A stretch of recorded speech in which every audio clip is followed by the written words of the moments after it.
Obidai, Verdua, Bakat. Yo, Dank Cheese 420, thank you for the sub. That's your first sub. Much appreciated. Welcome. How's it going? We're gonna start the show real soon.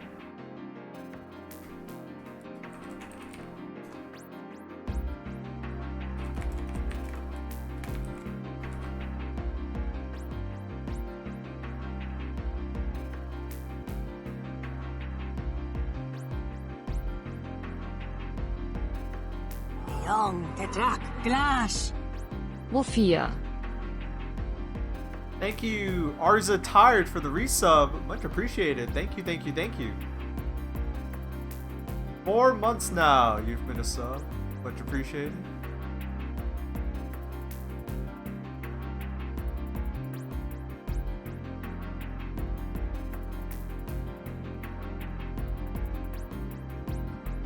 Young, Tetrak, Glash. Non-months, hell yeah, gimme that moving. Thank you, Smooth Willis, for the resub. Much appreciated. Thank you. Yeah, I don't normally stream on Saturdays. Today is an exception because I am so fucking busy. Whoa, Saturday stream? Yeah. But thank you, Smooth Willis, for the 9 months of support. Alright, I made the announcement. You think, thinking I should get going. Yeah.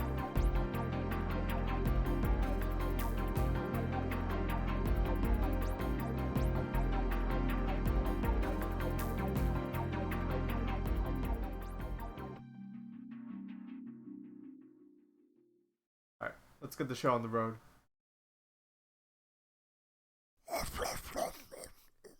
Chill Saturday. Agreed. Thank you, Lol Cannon, and thank you for the start of a hype train. Appreciated.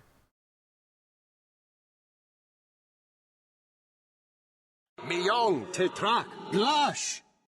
3 months. Thank you for always making me smile with your streams. You make me happy and I hope you keep up the good work for a long time. Oh, thank you, Benny from TV. Much appreciated. Thank you for the resub. Alright, let's start the intro. Hey. Thank you for tuning in. Thank you for watching. And thank you for having fun with us today. It means a whole lot to me because this show isn't just for you, it's in part by you. It's thanks to your contributions in all of its form that I'm able to do all of this. So thank you. It is through your generosity and your support that the show keeps going and I keep having fun with it. Big thanks. And for those of you who don't know what it's about, let me show you.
Hello, everybody. Welcome to the show.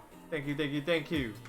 It is 5:56 p.m. here on the east coast of North America, here in my neck of the woods.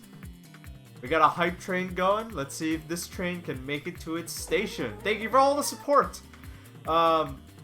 It is Saturday, June 5th, 2021. It's a nice warm day outside. Did I say 5:56? It's 3:56 p.m. Oops. Oh well, whatever.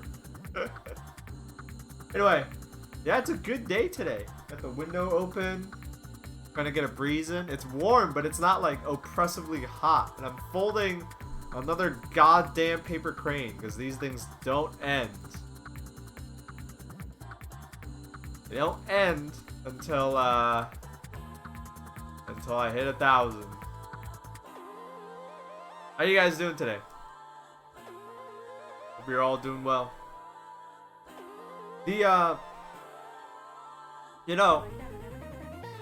So just a heads up. Should you get Taco Bell? Not if you can help it. I know a lot of people have a soft spot for Taco Bell, but you know what? I've never had Taco Bell once in my life.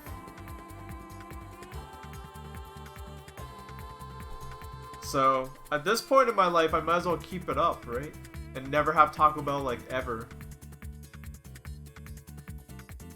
I don't think I'm missing much. See, everyone's like, "Oh, I love Taco Bell. It's dog food. This shit's terrible." And that makes me not want to eat it.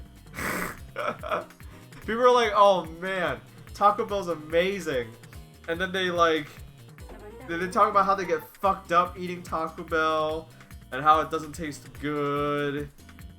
And it's like, damn, I don't want to live like that.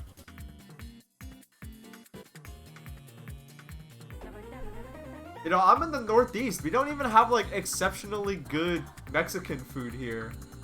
But it's still probably better than Taco Bell, you know? Yo, hype train complete. Thank you, everybody. If you subbed or gave some bits, thank you. It's the healthiest fast food? I don't believe that. Nuh-uh. Isn't Taco Bell like all cheese and... It's cheese and fat and meat. That's why it's good. It can't be the healthiest fast food. I refuse to believe you.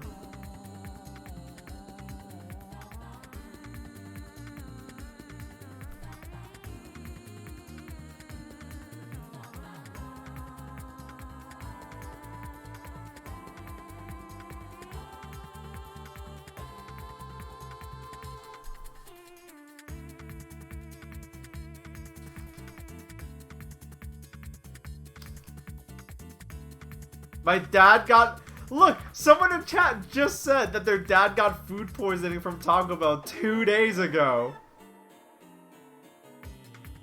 And people in chat are still like, yeah, Taco Bell fucking is the best.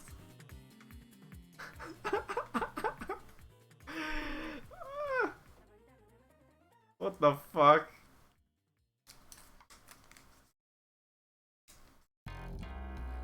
I ate a lot of Chipotle in college. Not because I wanted to, but because they were just really close. They were really close and their food was okay. So it's like, you know, what are you gonna do?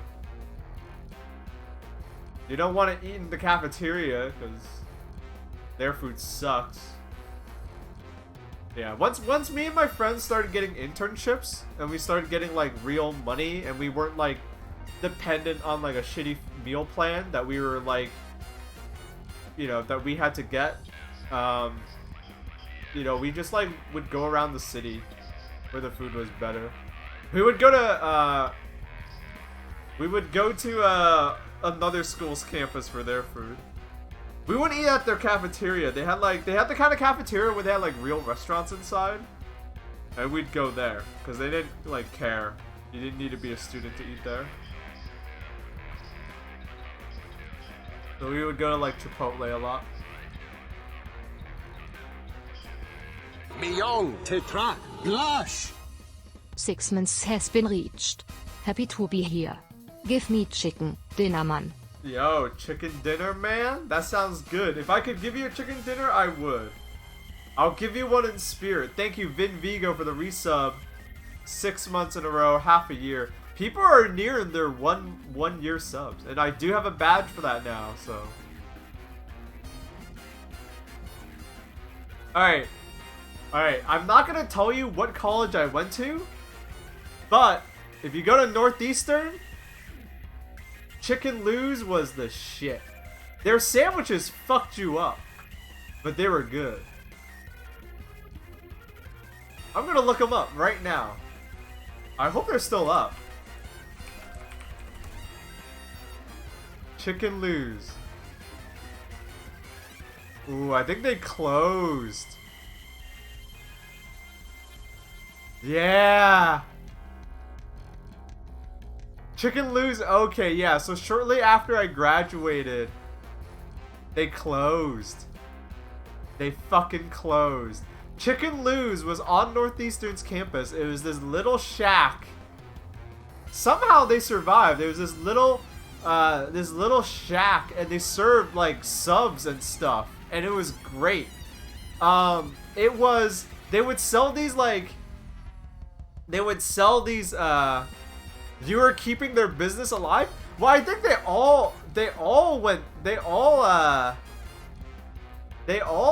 I think everyone was keeping them alive. Like, everyone fucking knew what Chicken Lou's was. Like, if you went to school, like, you didn't need to be a Northeastern student. If you were in, like, within, like, 5 miles of that place, and you, like, lived there or whatever, you would hear about it, and you would go. That Chicken Lou's was the shit. If I was close by, I would get one. But they closed. It was one of those little shack places. It was run by, you know, just locals, and their chicken sandwiches would fuck you up. I say that because they would serve grilled chicken sandwiches with bacon. I would get like bacon and peppers. They would slather on so much sauce. It was like dripping wet. Like, they had a thing of like their sauce, and they would just like, it was sopping wet. But it was like this, so the sauce was like too salty, and the bread, they would serve them on like the rolls they had were really like crunchy, and they would rough up the roof of your mouth. It was quintessential college food. It was great. It was wonderful. It was cheap, so it was awesome. That and an Arnold Palmer? Oh yeah, that's the shit.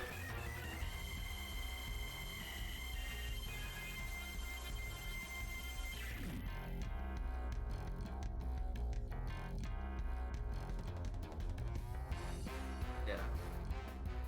Chicken Lou's. Shouts out if you know what I'm talking about. I mean, I don't think I want to go back to eating college food.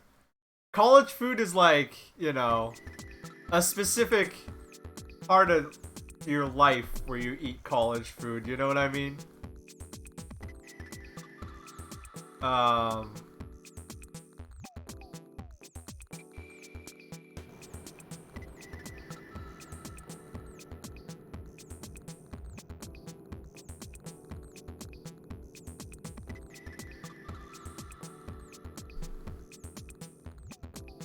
You know, it's yeah.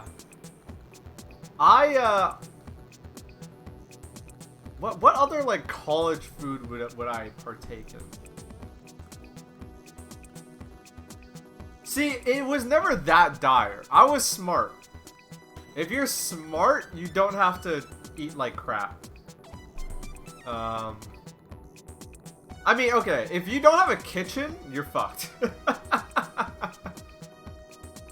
If you lived in a dorm where you didn't have a kitchen, my heart goes out to you, because then it like, yeah, then you're screwed. Then you have to eat, you know, then you have to get the meal plan, and you have to eat in the cafeteria, and like,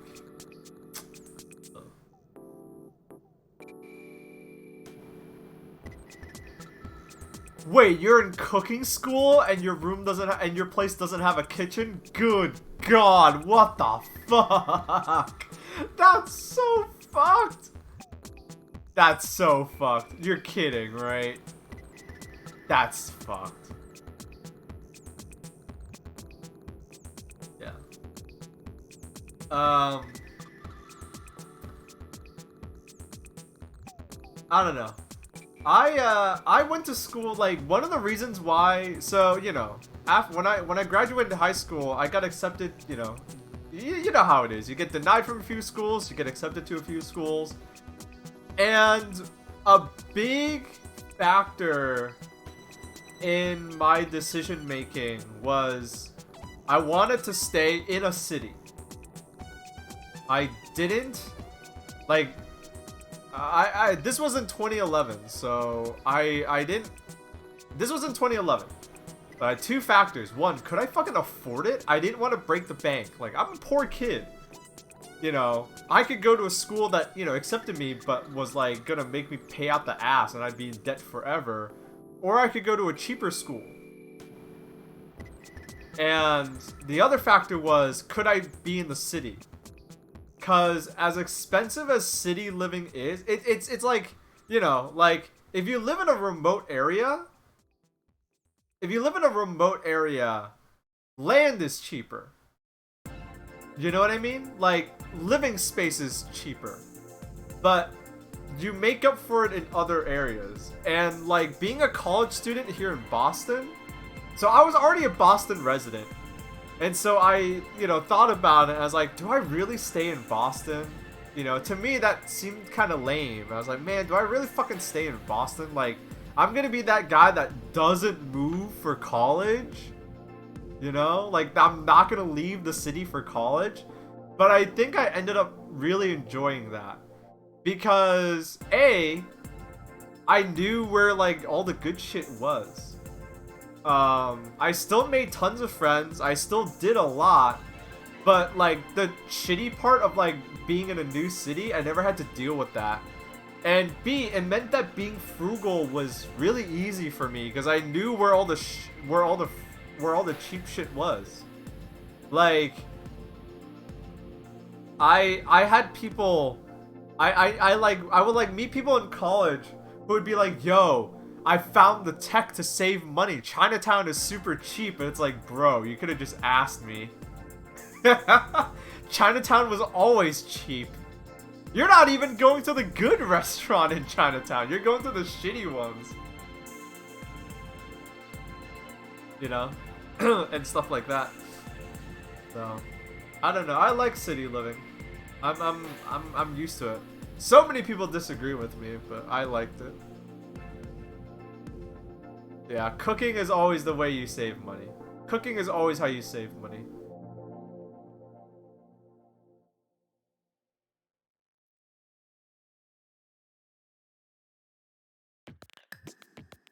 Oh, yeah, no one had a car or money to eat well. Boston is a very, like, the other reason why I wanted to stay in Boston was public transport. Public transportation is a big deal. Like, I had friends who went to, like, schools where, like, the campus, like, they went to one of those schools where the campus had everything. But then when it came time to, like, chill and relax and do whatever, they would, like, you know, it was one of those schools where, like, for example, like, UMass Amherst. University of Massachusetts Amherst. So UMass is a big school. They have multiple colleges. They have multiple campuses. But Amherst is, like, bumfuck nowhere, Massachusetts. It sounds really nice, right? Small New England town. You can see the leaves change colors, and I'm sure the school has so many bonuses. But whenever I talk to people who went there, they're like, yeah, we used to go to a giant bonfire and drink. That's what they did for fun. They just sat around a fire and drank. I was like, jeez. That's dire. You know? I'm sure sitting around a giant bonfire and drinking is fun, but like, when that's like your first option, like, ooh. You know, it's like, shit. I don't know. I'm a city slicker. Of course that's gonna sound boring to me. I don't like camping either.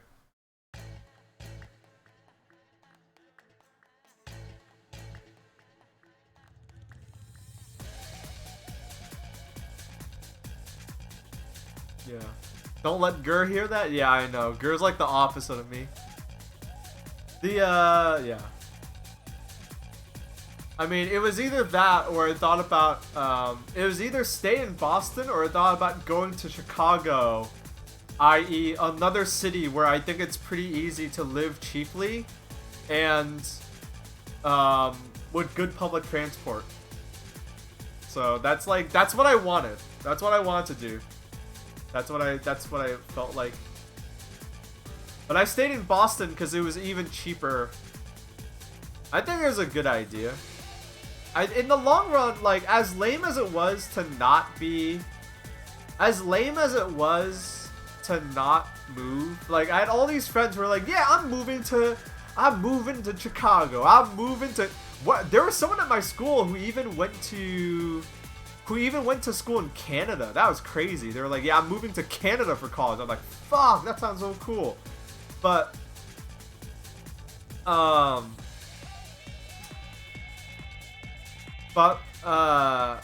yeah, like, as lame as it was to not move for college, I think I ultimately made the right choice because the school I went to was cheaper because I didn't need to move or anything. I lived at home. I was that guy. I lived at home. But I think saving all that money paid off because I already paid off all my student debt. I paid off my student debt. Like, I graduated, got a job, and I was like, yeah, I paid off my student debt. I'm done. I had a good deal of debt, but not as much compared to my friends. So I just, like, got it out of the way, which is a big relief for me. I think if I was still in debt, I would not be streaming. So if you guys like my streams, I guess you have passed me the thing, because if I still had student debt, I don't think I would be streaming. Like, at all. Because as entertaining as it is, the income I get from streaming is, like, inconsistent. It's not all sunshine and rainbows, so, you know.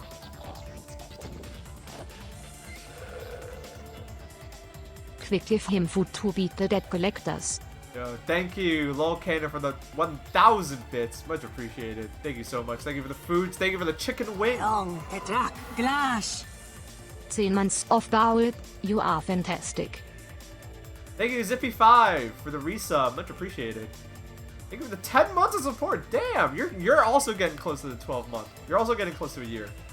As someone who lives in Massachusetts and travels to Chicago a few times on business and got, quote, good Chicago deep dish according to my Chicago-based coworkers, the pizza is okay. You know what I heard?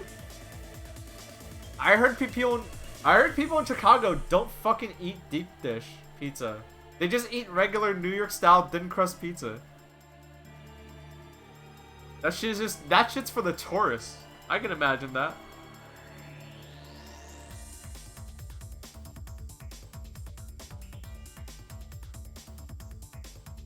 That sounds like tourist food. I can't remember the last time I had a lobster roll. Because that's like, you don't eat lobster rolls here. Tourists ask for the lobster rolls. My family of Chicagoans hate thick crust. Yeah, I hate thick crust too.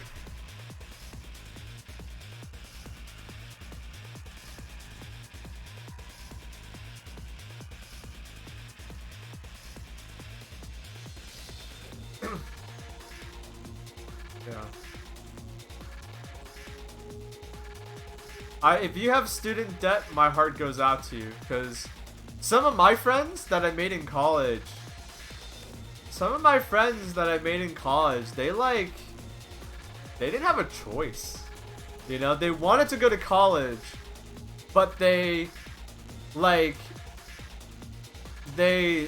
some of them went, you know, some of them didn't have a choice. They had to borrow money because they weren't poor like me. They were from like middle class families. Which sounds cool. They definitely had advantages over me. They weren't fucking growing up eating, you know, bread and cheese singles like I was. But then they were like, yeah, I'm up to my eyeballs in debt. And it's like, holy shit. And like the scholarships that the like grants and scholarships that I got, they weren't allowed to get. I only got it because I was poor. So, if I know that I know like you don't get to choose. If you have student debt, my heart goes out to you. I hope you're okay. Hope you guys can do okay with that shit. That is student debt is not a fun sword to have hanging around your neck. Student debt is fucking terrible.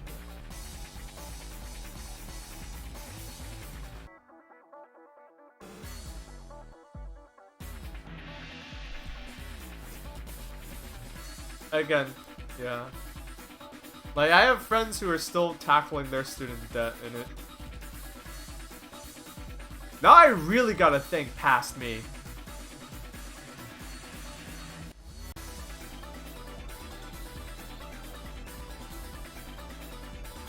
Let's see. I'm dunked in debt, but the past year they waived me having to pay loans, so I've been able to save a tad. Might be able to move out eventually. That's really nice, Slitherpunk. Good for you. That's a nice little boon.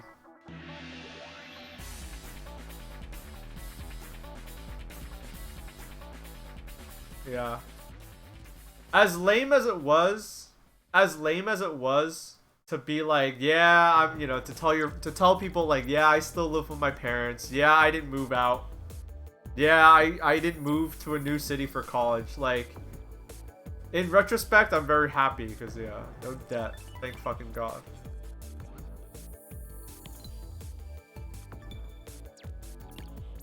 It's fucked up. It's fucked up. It's if you ask me, it's absolutely a bubble, and that bubble is gonna burst real soon. Cause you literally have people going to college, and the degrees, like, even if you do everything right, you pick your major, you, like, you know, you go to school for the thing you want to go to, you're saddled with so much debt that most people with their dream degrees, even getting their dream jobs, are not, like, able to pay off their debt in time. And it's like, that's so fucked up. It's this shit's gonna collapse. Like, it's unsustainable. It's fucked up. Because they're greedy. You know what's fucked up? The school I went to still sends me letters asking for donations. Like the fucking... Like me fucking being in debt for like almost a decade. Right? Well, no, not a decade. I paid off my loans in... Let me think. Yeah, my school... You know what's fucked up? Colleges, after you graduate, will still send you letters asking for donations as if giving them money for 7 years straight wasn't enough. Fuck, man.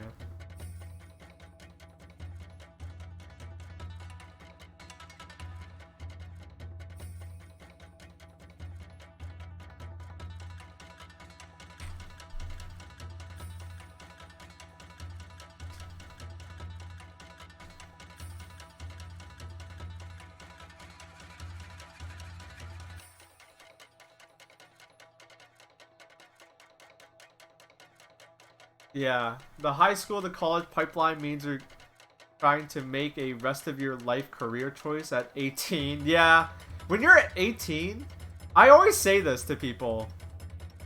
My favorite color changed when I was 18. Like, I was like, it used to be blue, then it became orange. Which is so fucked up to think about. My favorite color changed.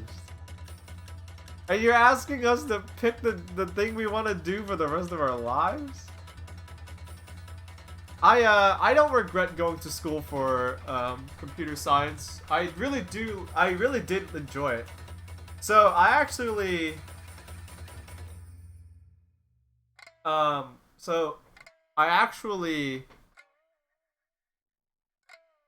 am I trying to say? I actually went to school for... So I actually spent 5 years in college. I don't mind sharing these experiences. I won't tell you what school I went to, because I don't want to fucking reveal too much. But I will tell you that I went to school for 5 years. 5 years because the first year, my major was electrical engineering. This guy went to Blue's Clues school. I went to school for electrical engineering, and after the first year, my grades were pretty good. You know, I was doing all right, and then I realized that all of my professors, literally all of my professors, except for one, came from the defense industry. You know, I was the kind of guy that, you know, I was interested in the people that were teaching me. And the nice thing about college is that, you know, in high school, talking to your teachers is whack. Fuck talking to your teachers in high school. But in college, you know, you talk to your professors, right? They're cool people. I went to you know, the smaller your school, the more intimate it is. But I realized, like, oh shit. All of these people were come from the defense industry. So after I realized that, and it's like, after I realized that, I was like, man,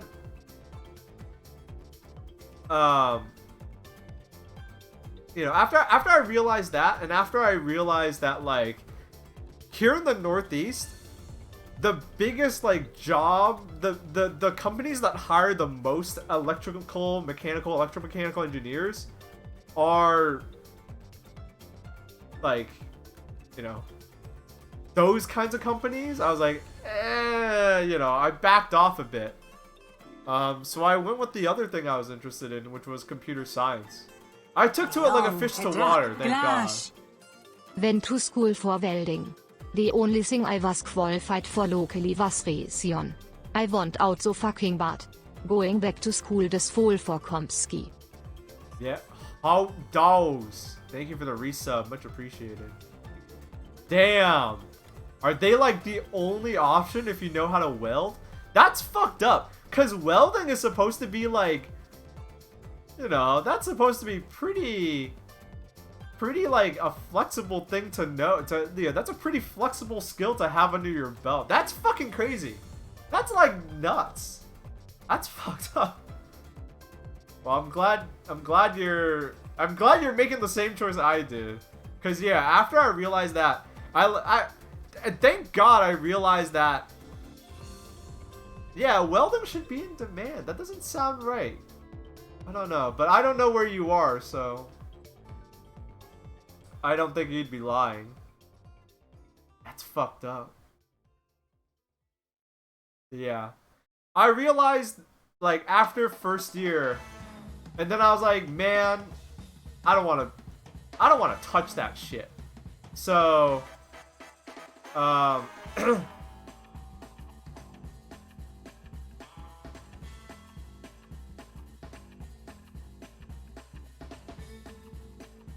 electrical engineering sent me to the hospital twice, took most of my hair. 175 students joined the year that I graduated. I was one of the 4 that got licensed. Whew! Yeah. Engineering is not a major where you fuck around. They don't fuck around. But yeah, I realized that this isn't...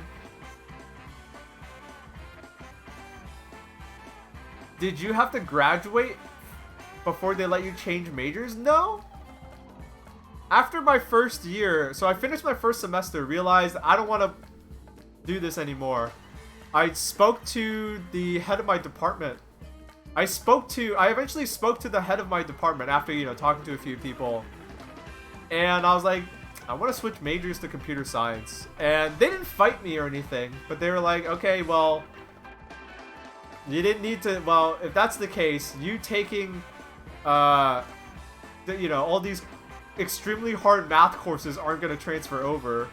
I mean, you know, you're going to have to take different math courses than the ones you took, because, you know, and, you know, this and that, and this is going to be different. I was like, alright. So I had to spend an extra year in college, but I didn't mind it, because I was happier with the degree that I left with. And I met cooler people, too, honestly.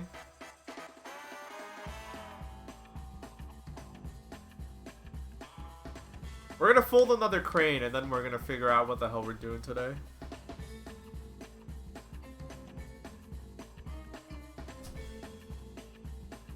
But for now, we're chit-chatting.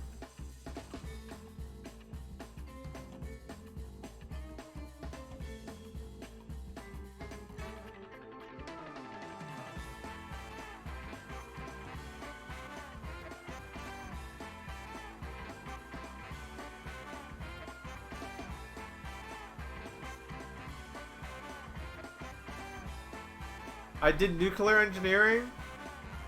Oh, the nuclear renaissance never really happened thanks to the Fukushima incident? Yeah, I didn't even think about that. That's messed up. It's so hard to predict the future. It's so fucking hard to predict the future. Like, for example, if you asked me back in 2011, you know, if you asked me in high school what my major was gonna be, I couldn't answer you. I wouldn't know. And then if you asked me if you asked me after my first year of college, I would have never guessed that I would leave with a comp sci degree. I thought I was gonna be an electrical engineer, right? I didn't think I was gonna be a software engineer. And then if you asked me when I graduated college where I'd be working, you know, I wouldn't be able to answer you. And then if you were to ask me when I quit my job back in 2018, where I'd be, you know, I don't predict shit. I don't even try at this point. I don't even try at this point. You know? Hey, real talk, do you guys want to know about my career path? College, software engineer, chocolatier for 3 months, Twitch streamer / comedian / video production. But I think I have a life well lived. Young, Petak, Glash. 3 months already, where is the time going? Yo, thank you, Not Always Carlos. Thank you for the resub, much appreciated. You know? I think I'm at the point in my life where I've stopped trying to predict. I just go with the flow.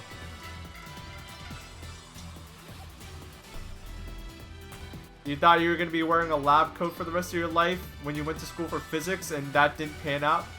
Same here. Or same idea, yeah. I guess the moral of today's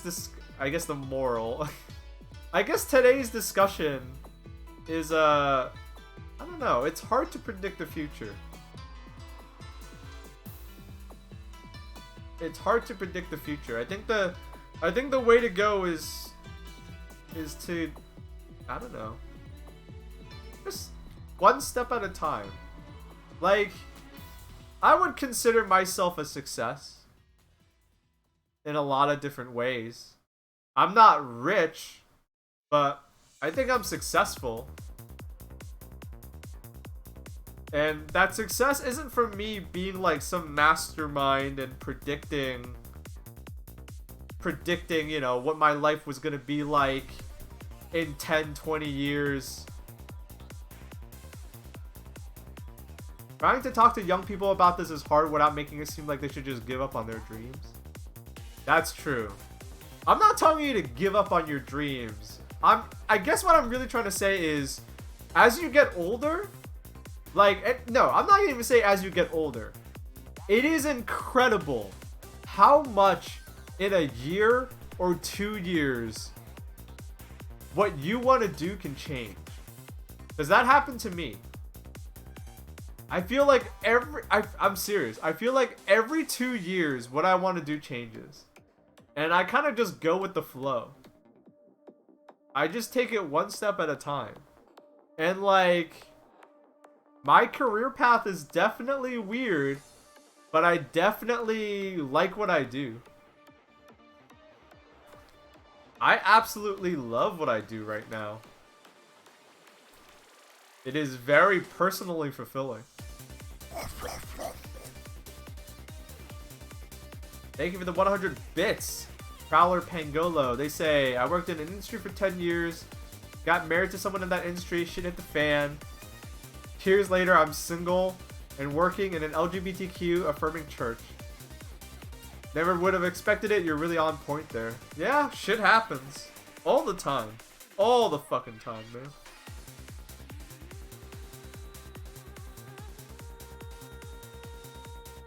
You know? That part in,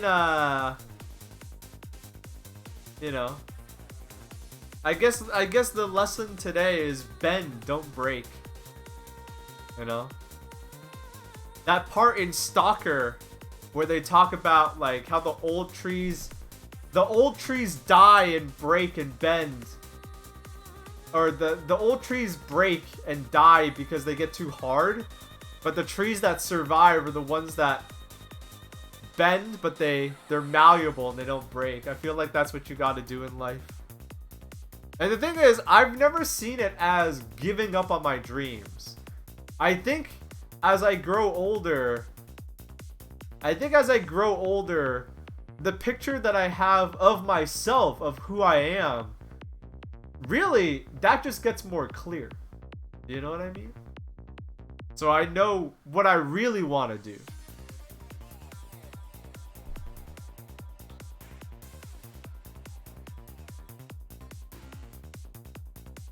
I mean, when I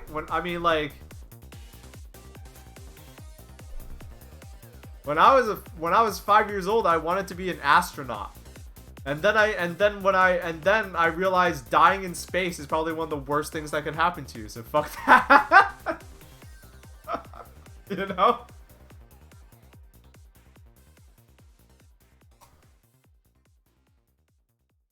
And when I was 4, I wanted to be the fire truck. So don't think that shit's happening.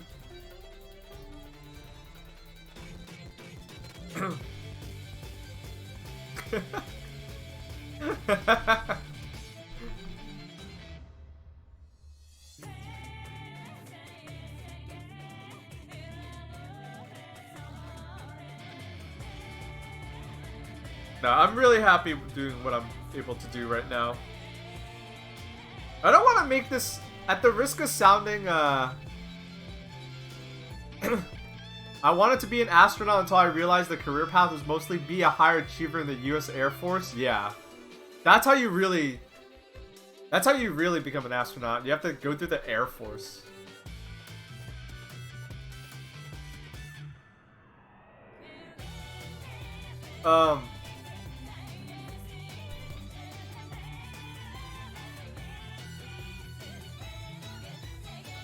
What was I gonna say?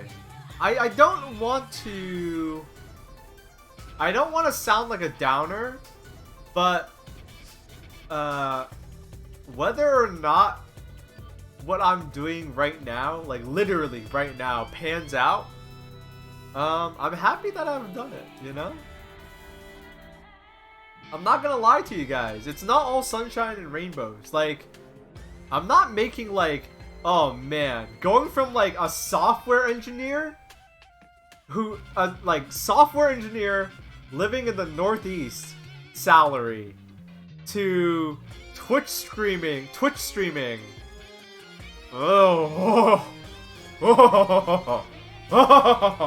the difference in the difference in pay there is staggering. But I'm happy doing what I'm doing now. Cause I gave it a shot. I'm trying it out. You know? And something that I realized about myself is I really like entertaining people. I'm weird. I am like a natural born entertainer. I've always, even as a kid, I always tried to make people laugh. I was you wouldn't think it, but like if you were my friend growing up in like grade school, I was the clown. I would get like straight A's and shit, but I was the clown of the group. I would always try to make people laugh and stuff. I do like being an entertainer. So I'm happy I'm able to do that.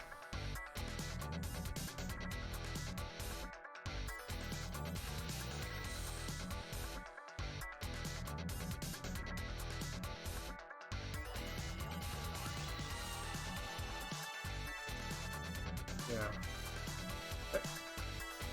Like I said, maybe one day I will have to stop Twitch streaming for one reason or another. I gave it a shot.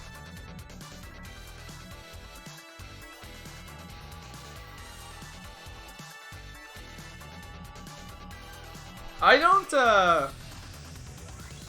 you know, when I was a kid, I legit sorta wanted to be a late night talk show host. But looking at the status of it now, I don't think I want to. Correction. If they let me have complete control, creative control,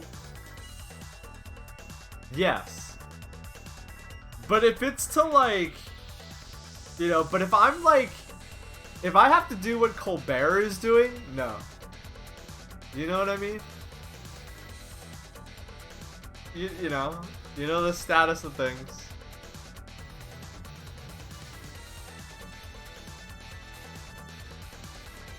You can host your own late night talk show in this day and age, and yeah, that's what I realized, Ma. I realized that like we're like, you know, how do I say this? The world moves in cycles. You know, like we're going back to an era where like late night talk show is lame. SNL is lame. Do you know what I mean? Like, there used to be a time where SNL and late night talk shows were lame. Johnny Carson, what are you, my grandpa? You know? And then, like, the old people, you know, they couldn't do it forever. And so you got people like Conan O'Brien. And you got people, like Conan O'Brien in there. You got like the newer like wave of people getting into SNL and changing things up. But guess what? Oh yeah, and you had like things like The Daily Show, right? And then like those people, of course, they can't do it forever. They have to leave. And now we're back. Like, it's gone back to being like late night talk show, lame. SNL's lame. Like, that's not where you go to see comedy. And you have to look at, once again, like the smaller people. And now that we have the internet, you have to go online, right? That's where all the good comedians are. The good comedians, you know, their day jobs, are they right for like weird shows here and there? They have small shows here and there. And, you know, comedians on their off time put up shit online. And they're amazing. And I think what's gonna happen is, I want to say 5 years. 5 years. In 5 years, in my honest prediction is, in 5 years, Like, Colbert is gonna retire. Like, the current wave of late night talk show hosts are gonna retire. They're gonna get too old. Maybe Conan's gonna keep it going. Conan seems like someone who, like, wants to do what he does forever. But, like, they're, you know, late night talk show hosts are gonna retire. A bunch of, like, the older SNL cast is gonna retire. And, like, they're gonna have to get new people. And those people are gonna be like, listen, it's my way or whatever. I go back to running my fucking Patreon and writing as a contract employee for Adult Swim shows here and there.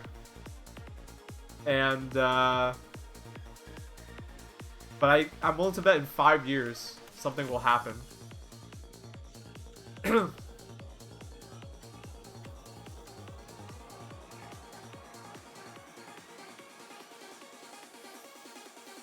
This is a mirror. Yeah, they're funny. They're good. I like them.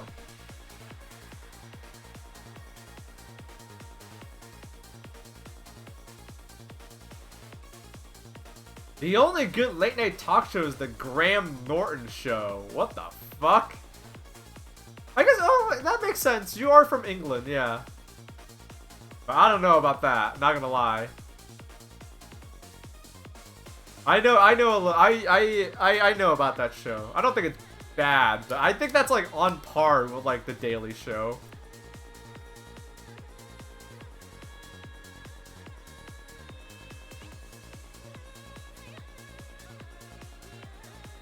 How dare you? I'm Scottish.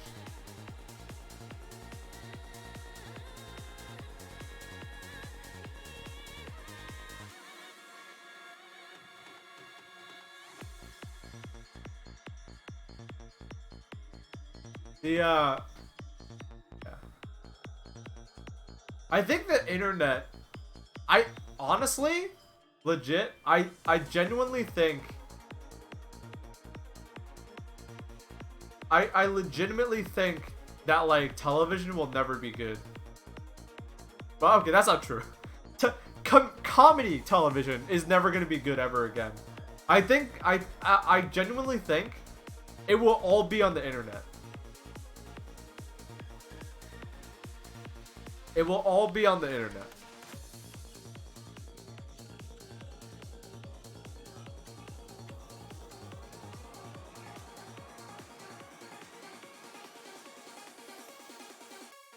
Didn't they,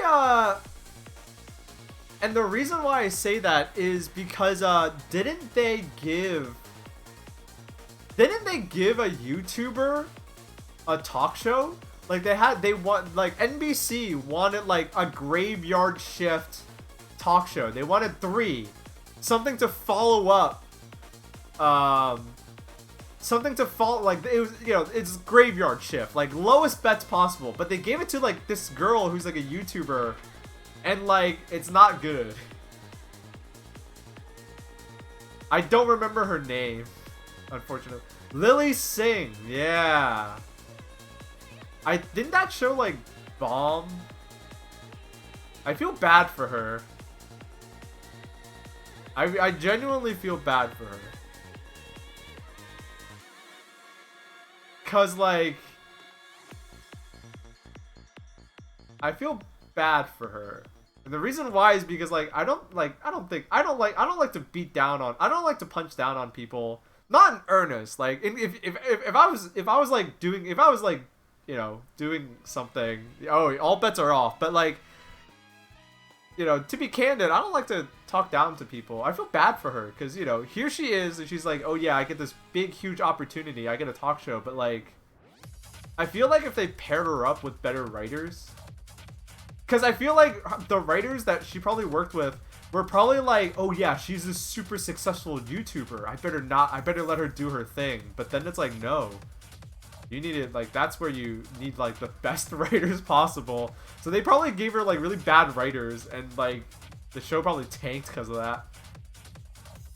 In 2024, they will insert James Corden's genetic material into a neural net processor and make the first VTuber late night host, and it will suck shit. Yeah, probably. I feel bad. Because that real talk. Like, a lot of people are like, man, Colbert sucks now. It's like, I'm willing to bet it's like the writers.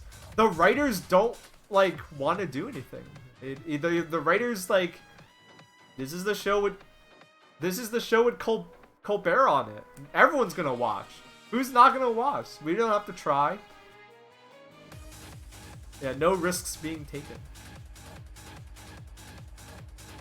I think that Lily Singh's comedy is just not suited for a talk show.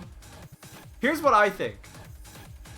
I think that she is probably charismatic enough as a person to do the job.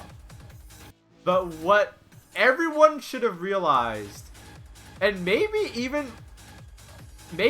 what even she realized, was what works on YouTube isn't gonna work on TV, right? But like, nobody did anything about that, you know? Nobody did anything. And I had to wager a guess that even the studio, if I had to wager a guess, she might have even been like, I have to wager, like, here's a scenario that a lot of people I think haven't considered. I am willing to bet that she probably even said at some point, like, listen guys, what works on YouTube isn't gonna work for a real deal talk show. And then the studio was like, no, we want what you do on YouTube on TV because we're trying to capture a different audience. And so at that point, like, what do you do? That's what they want. So she does what they want. She does what she does for YouTube on TV. It doesn't work. And then everyone's like, oh, you're not funny. So I in a weird way, I feel bad for her.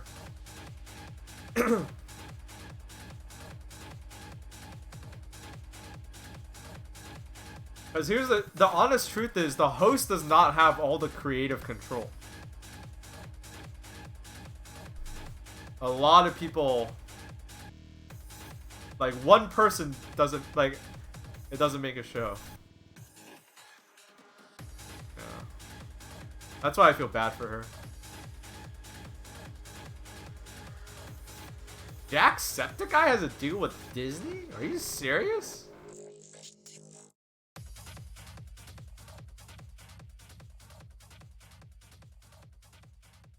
What is he doing? What kind of deal? What do they have him doing?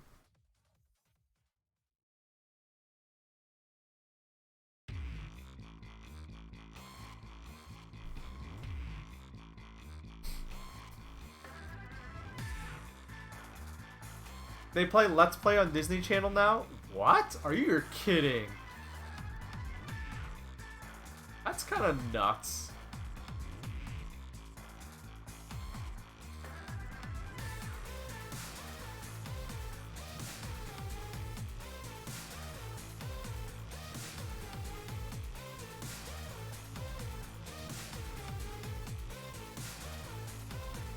You guys want to hear my pitch to for a talk show?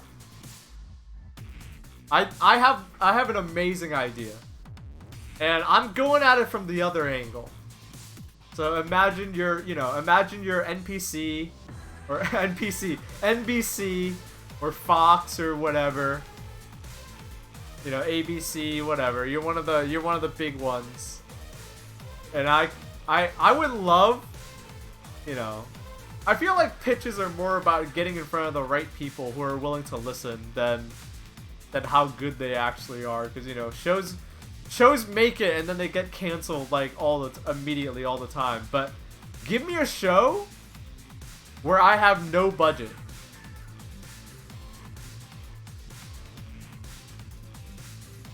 Give me a show where I have no budget, but I have to produce a show every week.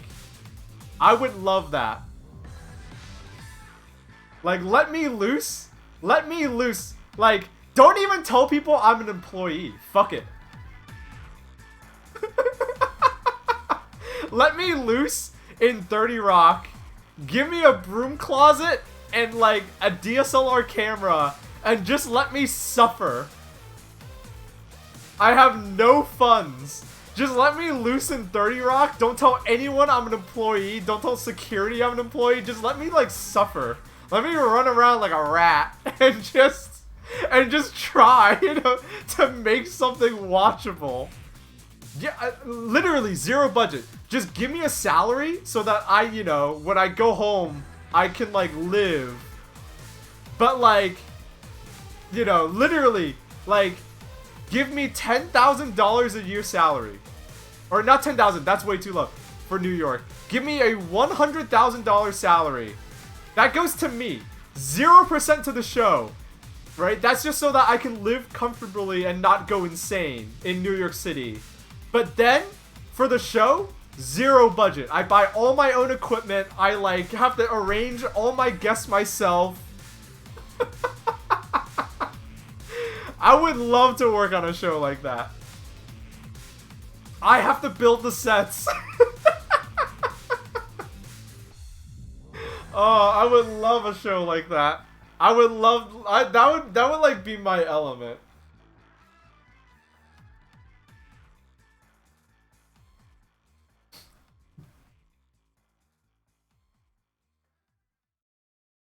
Wouldn't that be a good tagline for a show, though? Like if you saw an ad for a show that was about like this rogue agent that was let loose in 30 Rock, who just like, you know, was trying to make a show out of cardboard and scraps. Wouldn't you be interested?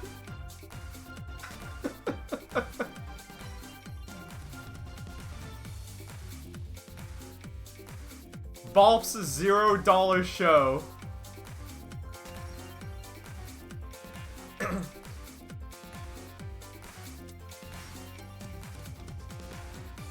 TV show where the host is covered in splinters and dirt from the sets. Yeah, I'm stealing, I have to steal electricity from Seth Rogen's dressing room.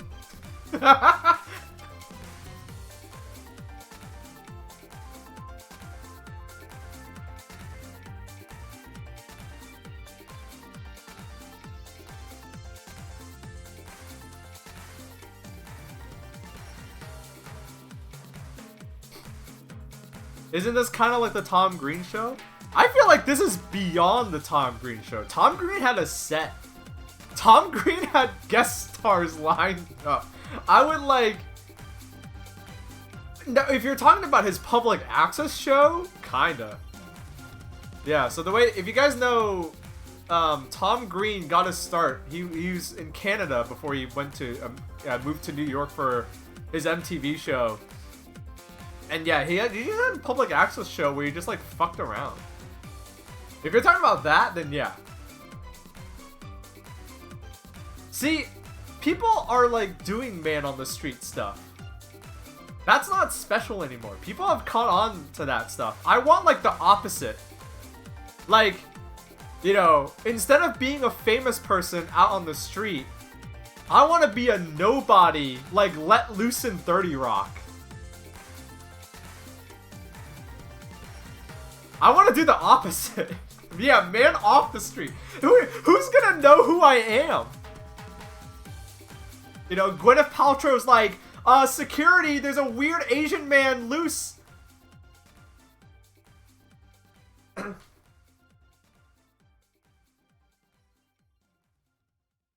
There's a weird Asian man loose in floor 15. Security. And then they go, no, he's an employee, unfortunately. Yeah.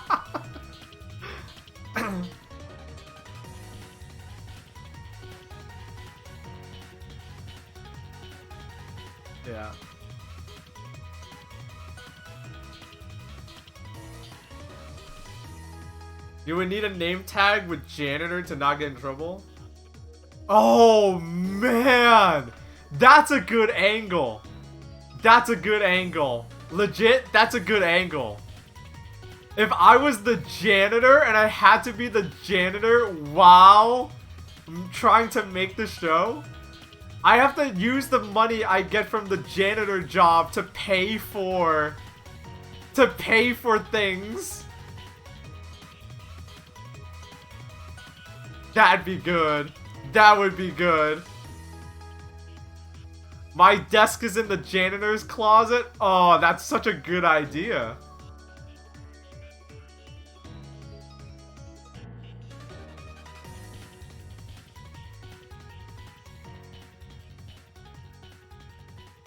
Production budget of $1,500. Yeah, how do you say no to that show? If that show makes more than $1,500, it's in the green. How do you lose? Well, that's not true. You're paying me.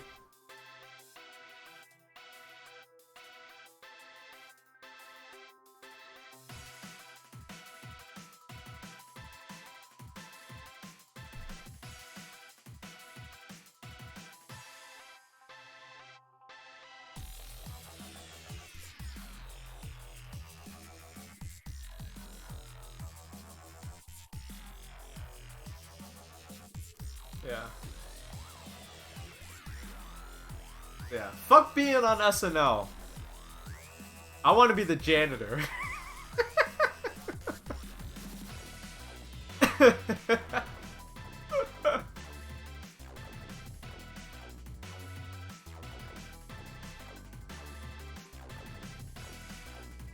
I'm the one comedian that wants to be the janitor at 30 Rockefeller.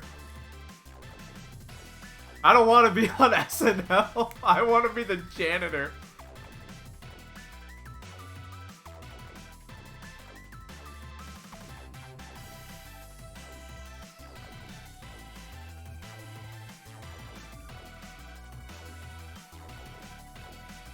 Oh my god, if I had to beg celebrities for like money to keep the show going, that would be so funny.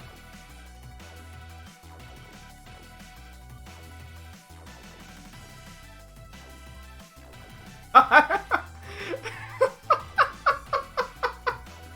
I had to beg like people to like imagine getting like someone to like come in for an interview and then I like have to beg them for money.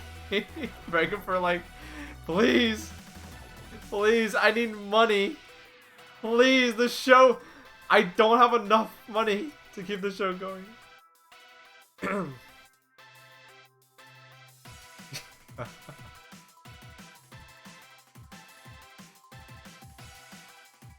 Please, Mr. Baldwin, just a few $100, I'm begging.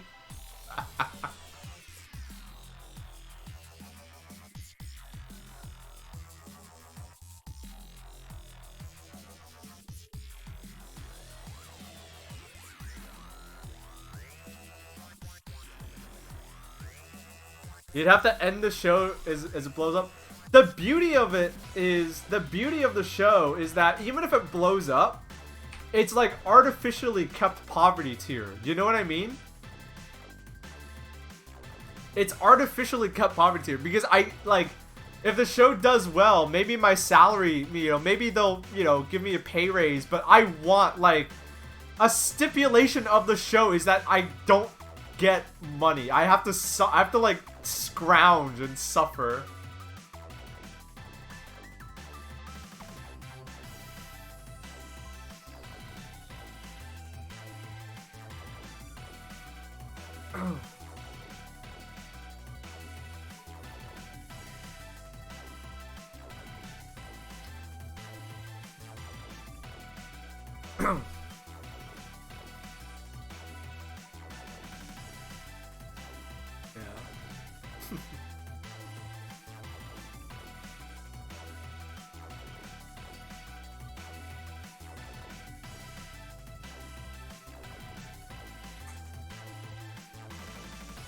This is the highest you've ever seen the accident counter?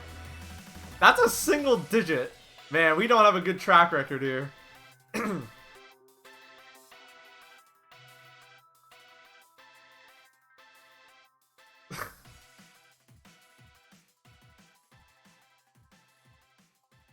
Alright.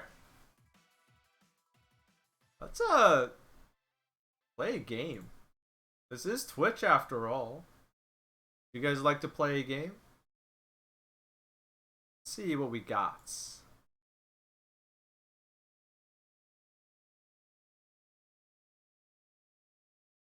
Game? Yeah, I know. But what do we play though? So, like I said, usually towards the end of the week I do a stream where like I literally have no ideas. I don't plan on anything. I don't plan on doing anything. I like have no ideas. Solitaire? They don't. Windows 10 doesn't come with games anymore. It doesn't come with these like anti-productivity games. You second Solitaire? I don't want to play Solitaire. Then play it online? Tetris? Solitaire has really good graphics? Oh, I'm sure. I'm sure. Of course. So I'm a little apprehensive about playing Dead by Daylight. Normally my go-to game that like I feel like a lot of people can enjoy is usually Dead by Daylight. But there's a problem. I'm rank 1. I don't want to be rank 1 in that game. It's hard. I'm not gonna lie, when it comes to Dead by Daylight, I'm a scrub. I don't want to try that hard. I just floated up to rank 1 and now like I want to be a scrub. Wait until the 13th? Yeah, that's what I'm waiting for. I'm waiting for the rank reset. I'm waiting for the rank reset so I can continue to be a scrub and use my scrub tactics that catch people off guard. Fighting games are the games where I try. Fighting games are the games where I want to try. The Dead by Daylight was, you know, like a just for fun game. How did you get there then? I don't know. Don't ask me. I don't know how I ended up at rank 1. It just happened. I didn't even do anything that crazy. I just played Wraith. Wraith is one of the base game killers.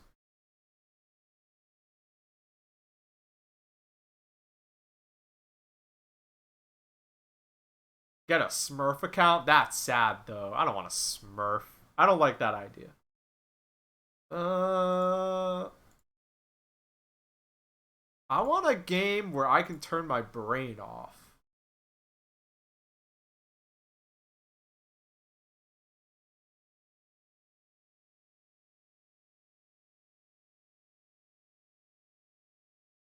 Like, absolutely. Like, 0%.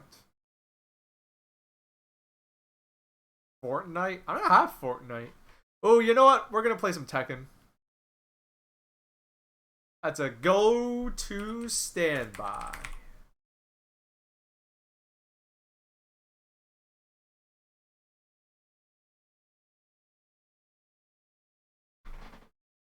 Love me some Tekken.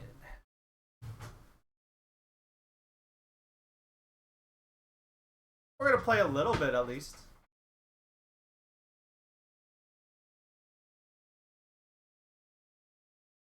Plug in my pad.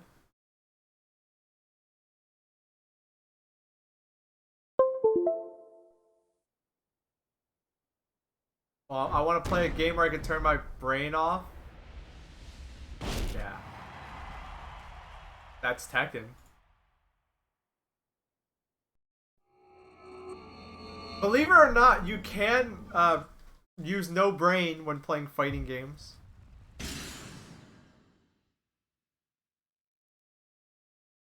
Alright. I think what I'm gonna do first, though, is I've been practicing. Welcome to the King of Iron Fist tournaments, Heihachi Mishima. I've been practicing doing electrics. So if you want to learn how to play a Mishima for real, you play them first and then worry about the high execution stuff later. But I don't think I'm ever gonna play like Mishimas seriously. So I want to just do electrics because electrics are fun. Right? So there's one. So you have to do it like, it's hard. It's still hard for me. I don't get time to do it like every day.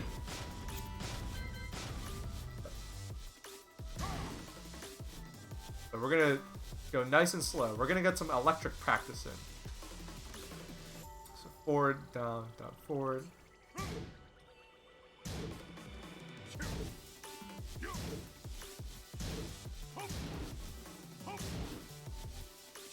You want to go nice and slow at the beginning, right? Because you're kind of warming up.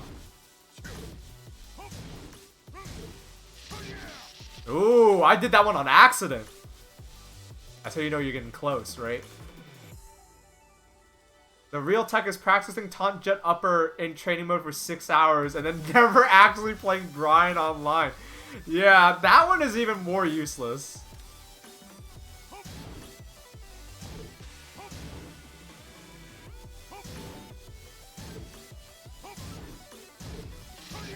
Ooh. It's starting to feel smooth to me. I'm doing this like nice and slow too, right? Like I'm not.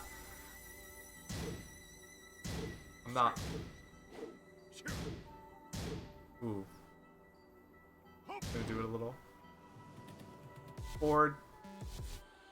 So the trick is when you on pad, I'm playing on pad.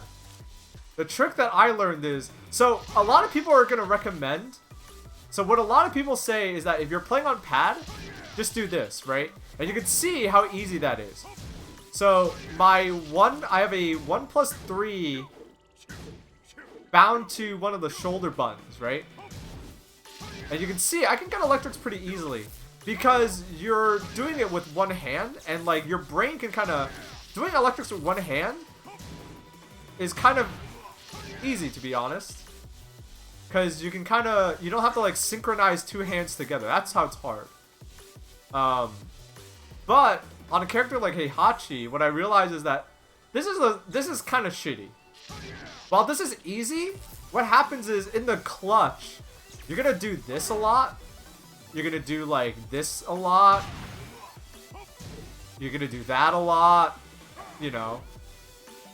And so it's not like, I realize like learning it the real way is probably better for me. And not like using the shortcut is probably better for me. Because like, you know, if you do this in a real match, you're gonna screw yourself over. If you try to grab in a real match, if you like try to do an electric and you go for a grab in a real match, you're gonna screw yourself over. Especially if they know how to break it, especially if you're not in range and they punish you for it. So while this is easy, like look, like I'm trying to do it as fast as possible and it's still, sometimes it doesn't even come out. So I think learning it the real way is probably better in the long run. So we're gonna nice and slow.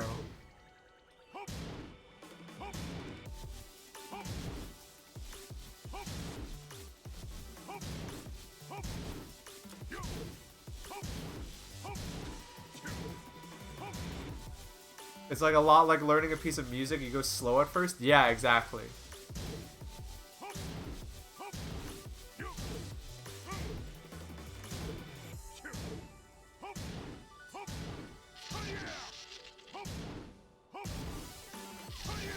Ooh. Ooh. Oh. Yeah, I can't do it consistently yet. It's still taking a lot of practice. The trick is that the timing is the hard part. Like you can do it fast, but fast doesn't. You're not trying to be fast. You're trying to be perfect. That's the hard part.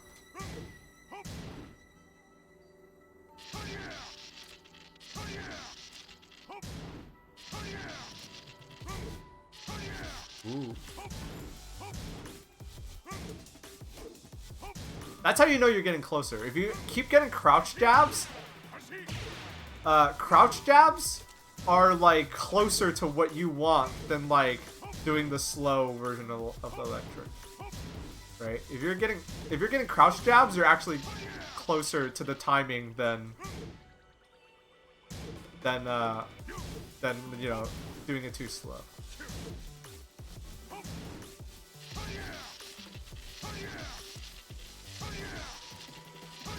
Ooh!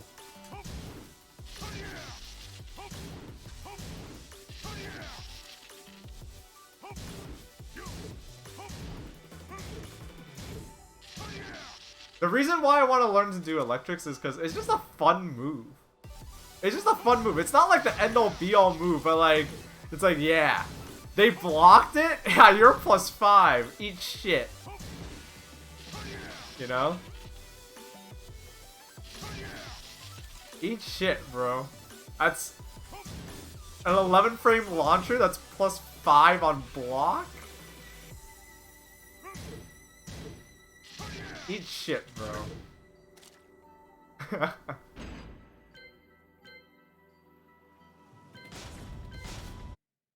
Yeah, doing electrics does not win you games. So we're gonna...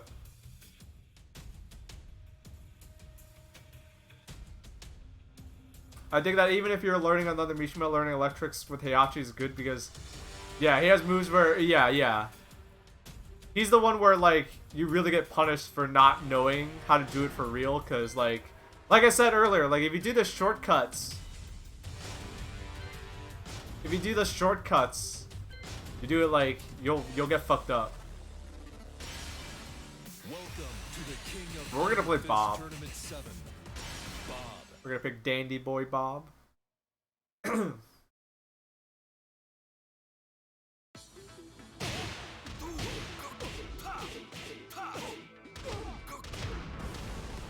That was fast.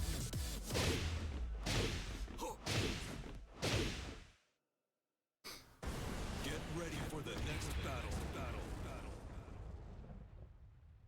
Yeah.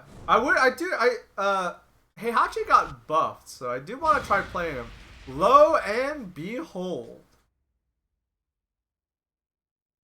What do we have here? Looky. Oh, this guy isn't playing Heihachi because they got buffed. This guy just likes Heihachi.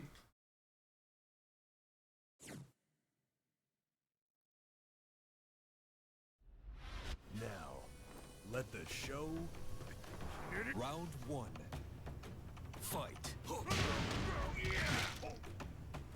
That's a good way to start off. Whoa!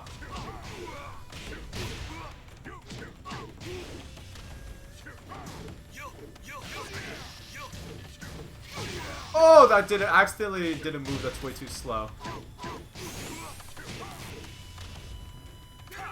Ooh. Round 2. Fight.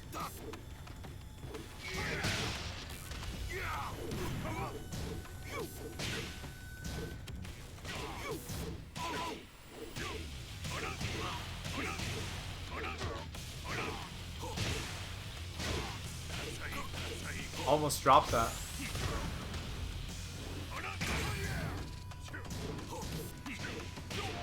Wow! Round 3. Wow! Wow!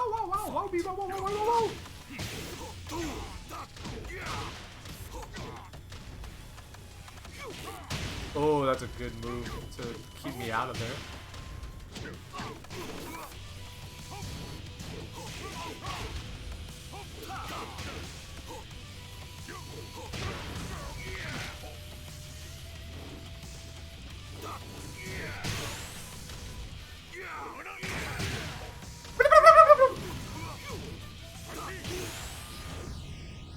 No!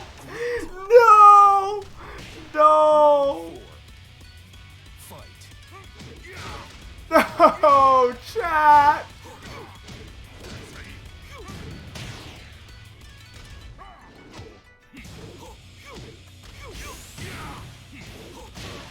We were so close. KO. We were so close, but whatever. Fight. I always fucking get hit by that. Like, it's one of those things where like my brain has problems registering. Oh.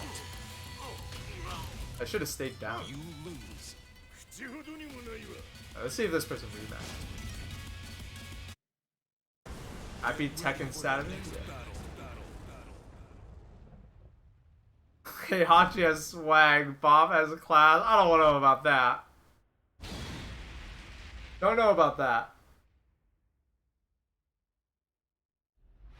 Now, let the Why- show. Why is Bob just like Humpty Dumpty? Round 1. Fight. Damn. I want a drink of water before this match started, but it loaded too fast. KO.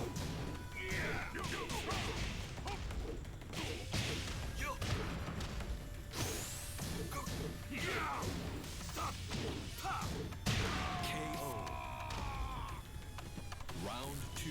Bob is just like a little fancy boy when he wants to lick the lollipop. Whoa! I was reading chat. Shit.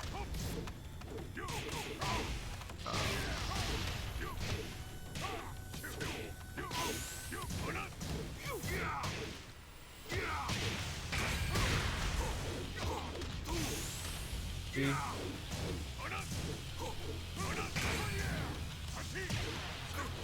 Oh, the same thing happened last time.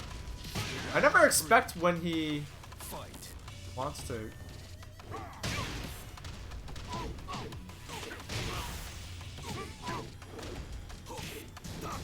He gets the sense that that move works every time. Yeah, I need to make it stop working on me every time.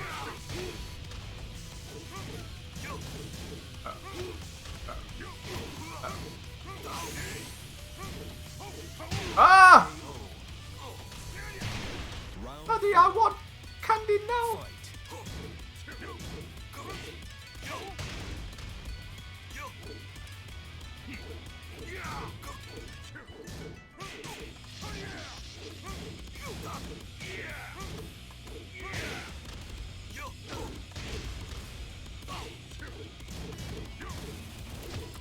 Oh, I was trying to sidestep.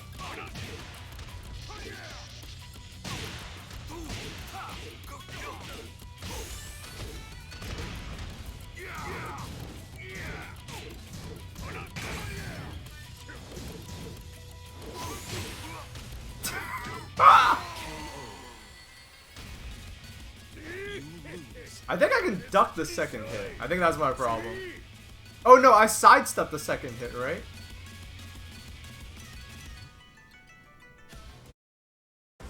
Get ready for the next. I think I sidestepped that move. I'm not sidestepping it. With the Augustus Goop fit? Yeah. Bob has some fucked up costumes, but I like them. I like them because of the psychological damage they do. Round 1. Fight. About to drop into a chocolate river here.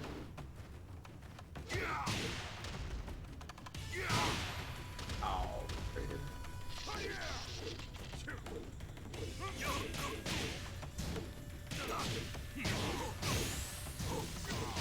KO.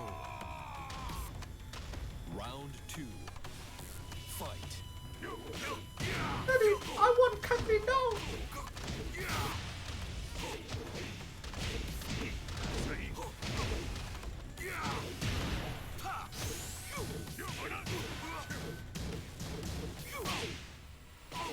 Ooh, another trade. That's actually really, it's actually really bad.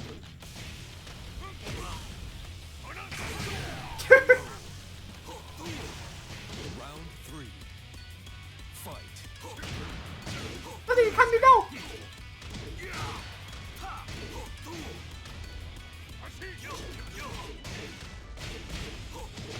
I want candy now. Candy, please. No, this is one of the. This is not an outfit I made. This is one of Bob's defaults.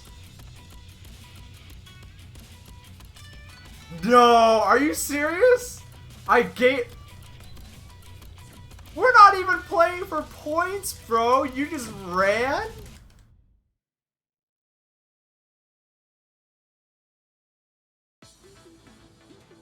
Bro. That's fucked up. I'm gonna use the bathroom real quick. But that's fucked up.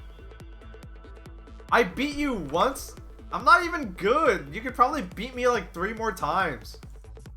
You just don't want to practice getting the read on people? For shame. Alright. We'll be right back in just a quick moment. Stick around, folks. More Tekken. More Tekken, and then we might even play something else. Stick around. More Baaulp coming after this.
Welcome to the King of Iron Fist Tournament 7. Bob. Sorry, my mic was muted. Yeah, not only does Bob has a gold and silver version of the fancy lad outfit.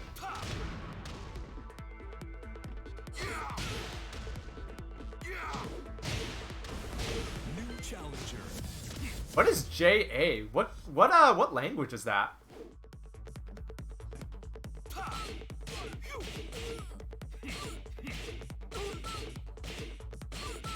Oh, Japanese? You're either an immigrant or you're a big weeb if you're living in America and you have this game set to Japanese.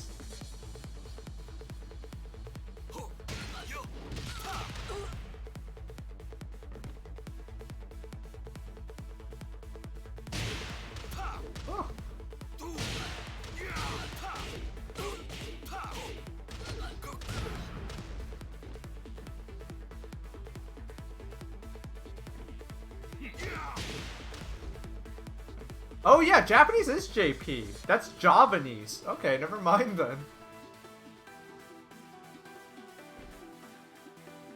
Oh, this is how you know I'm rusty.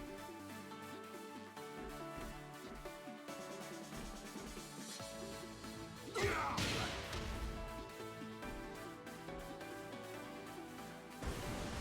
challenger.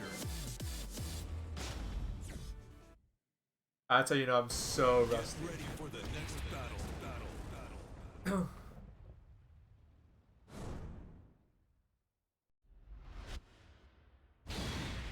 Dragonov.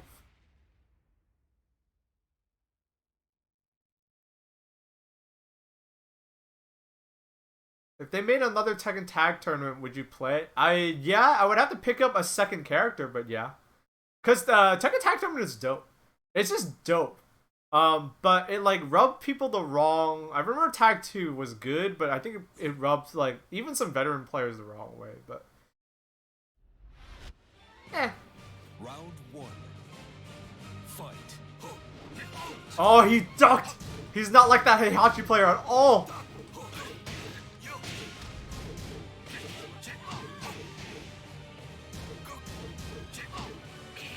Oh. That game was the shit. I don't think they'll make a Tag 3. Not anytime soon. I think they will eventually, but not anytime soon. Oh my god. I'm such a scrub. What was that? I fucked up so bad. I had him.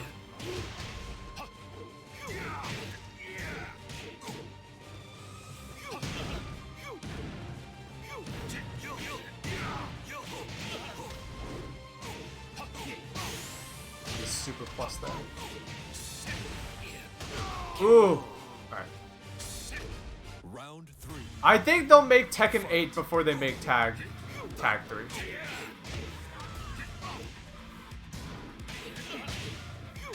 Alright. Is it time to win? I think it is.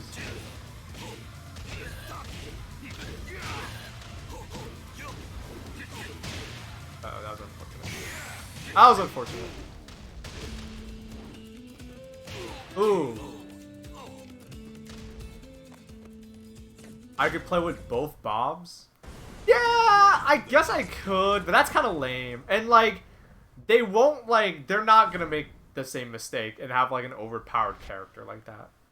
Bob is so weak in this version. Like, from what I can tell, Bob is way weaker in this version than he was before. Round 1. Fight.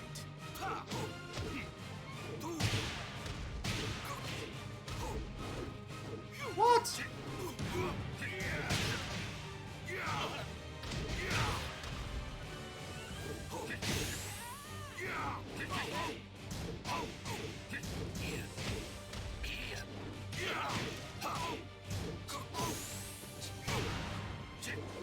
Oh! This guy knows what they're doing. Damn. Round 2. Fight. As opposed to me, who doesn't know what they're doing.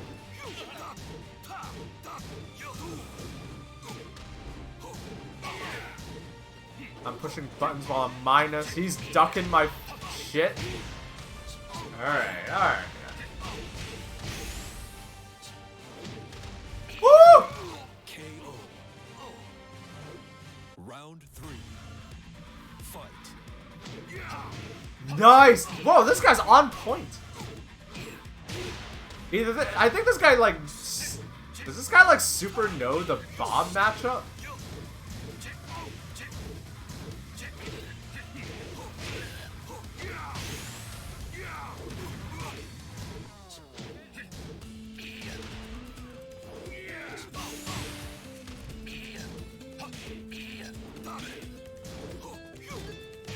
That was pretty obvious. Alright, let's see. Let's see if he knows his shit. Because I'm actually really bad against fighting against Dragunov.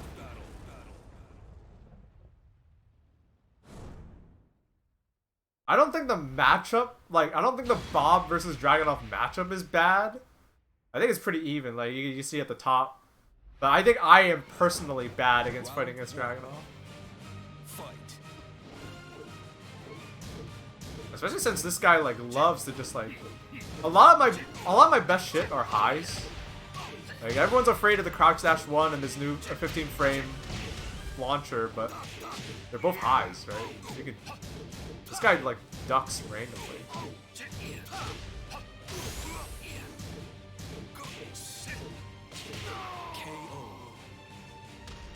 Round 2. Fight.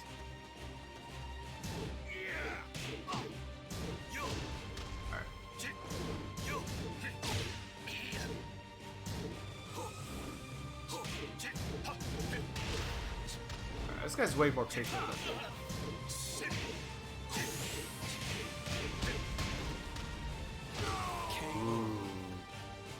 Ooh.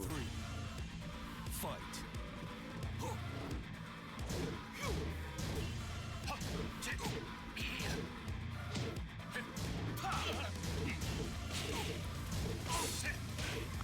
Oh shit!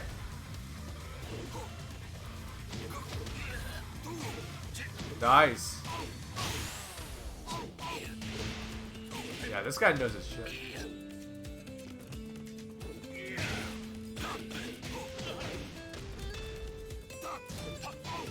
Yeah, let's keep playing. Please don't leave.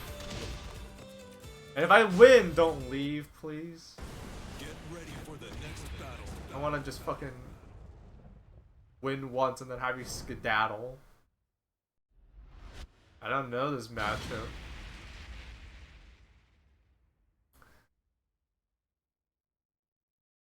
I would love any new Tekken game, whether it's a tag game, because that shit's dope, or whether they make Tekken 8. I think we're gonna get Tekken 8.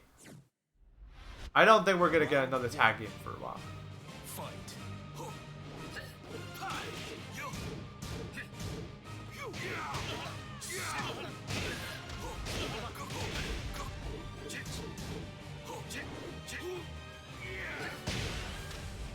This guy's on point with this shit, which means I have to. Which is I have to be good.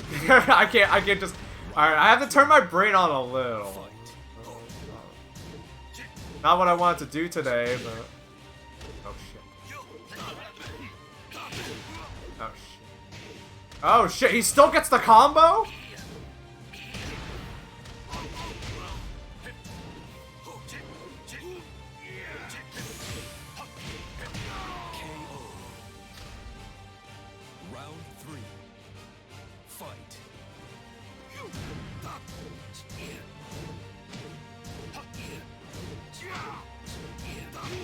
I have to turn my brain off. I've already lost. Ha!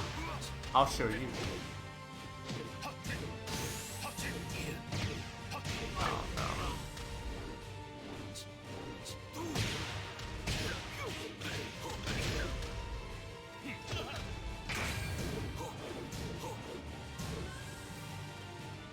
See that, chat? This motherfucker.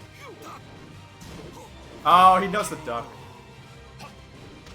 Round 4. Sorry.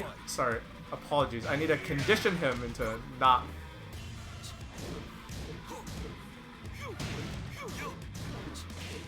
Yeah, this guy knows the frame rate. He knows that's launchable. Are we winning? Fuck no! Well, we were! But now we aren't. Because I don't know shit about Dragunov. And this guy... I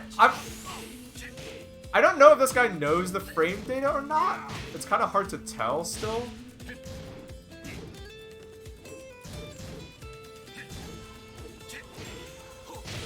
It's kind of hard to tell if this guy knows the frame data or not. Oh, it didn't work. It's kind of hard to tell if this guy knows the frame data or not, or if they're just making the right gambles.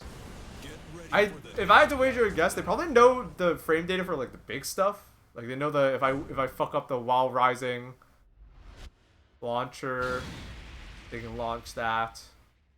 They know to duck the headbutt, like follow up kick thing. But I think this person is just very active.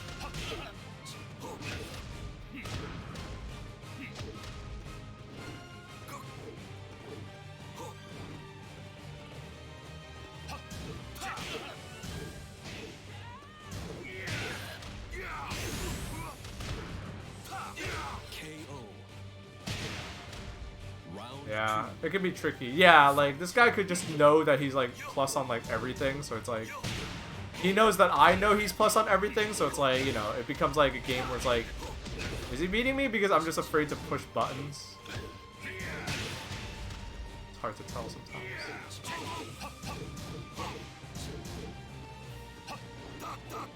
If you're plus on everything, you know... Oh, shit. You know, if you're plus on everything, knowing the frame data for your character is easy. Are you serious? Are you serious?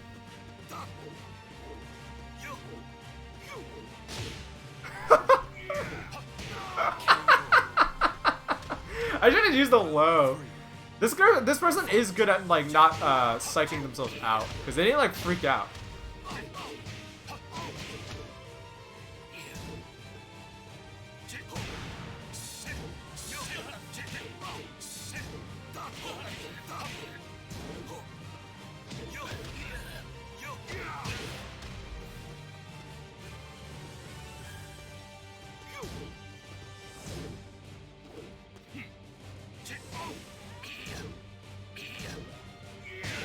That 4-1+2 is strong. It is strong, but it's also not like safe. He knows it. It's good when your opponent doesn't expect it, but then what, you know, every move is like that. Here, let's see if you actually know your stuff. No, what?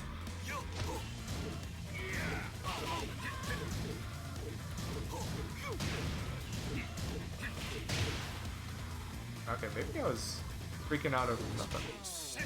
That's what it is.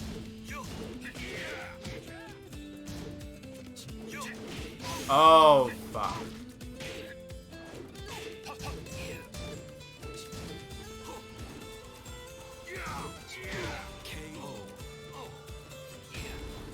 Yeah, the 4-1+2 is like one of the better. It's good. He can do it after the headbutt. But you gotta be. I try to use it when I know I can change the momentum back. I'm you know, you shouldn't throw it out like candy. Whoa.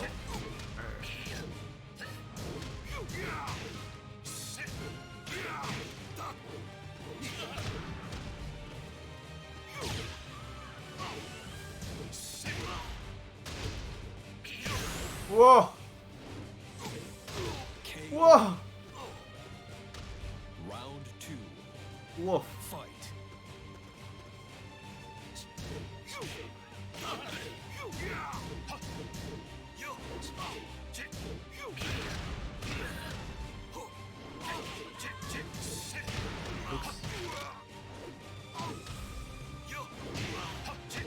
Damn.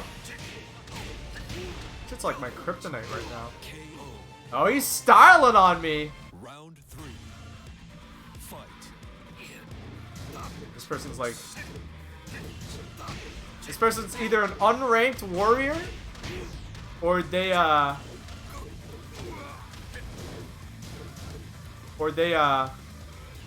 playing on their friend's account.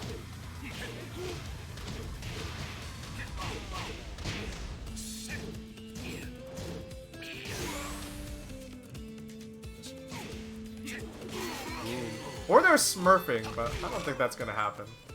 This person doesn't seem like that. If they were smurfing, that's sad. What do I do? What do I do? I really don't want to have to turn my brain off. But I also don't want to lose. Alright.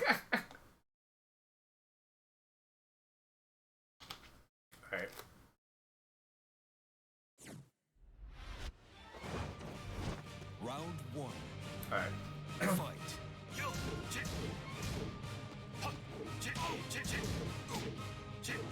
Whoa! Holy shit. This guy's either...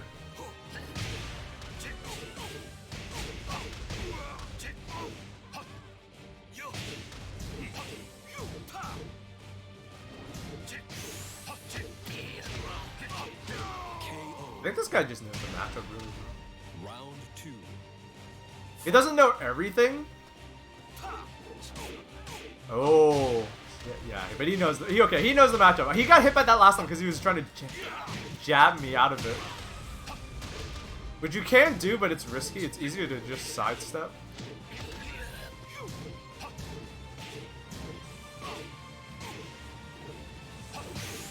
Oh, he's staying down though. That's a bad idea.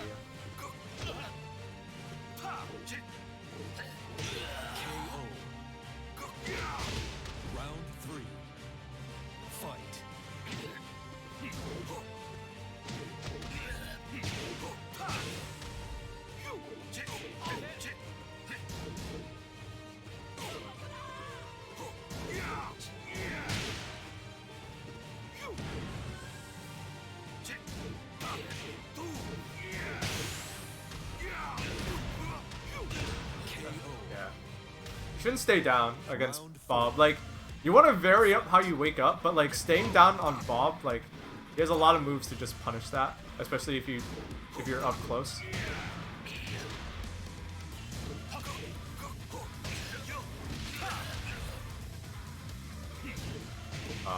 called it.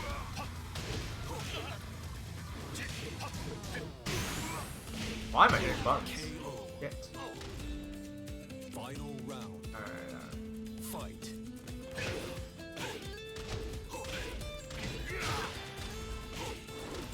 Oh, what?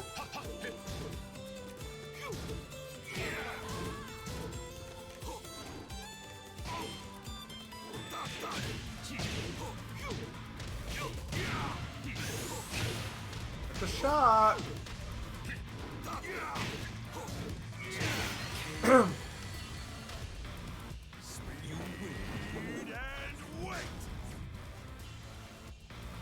Oh, come on, dude. You too? No. No, you're fucking kidding me. Are you serious? Dude, what the fuck?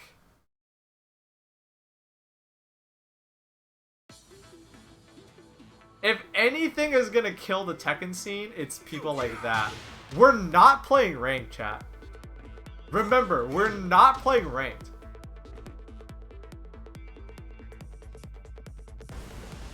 Oh, Europe, the connection might be bad.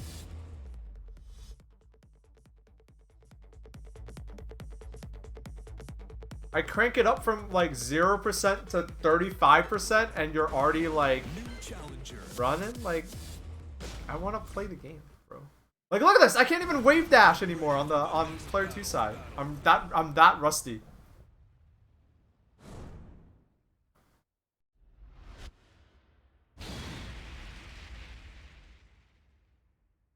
Yeah, that's exactly what happened, Billy Soares. Tekken players are just like that. It's really shitty.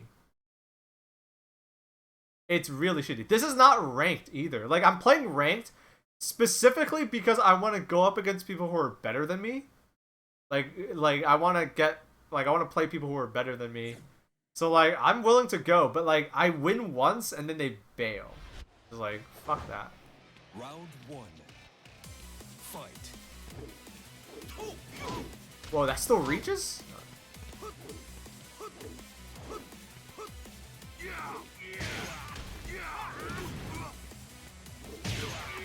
That reaches? Oh man, there's a cavalcade of errors right now.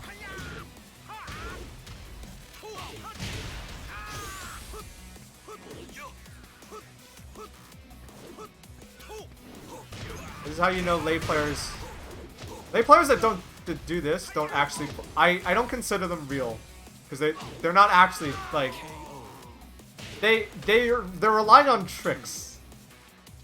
There's nothing wrong with tricks. Tricks are funny. I love tricks, but like that's not neutral. You're just like once I like, especially on a character like Bob, if you're just gonna lay there, I'm gonna fucking try to decimate you. Ooh, he kicks. Alright. Round three. Fight.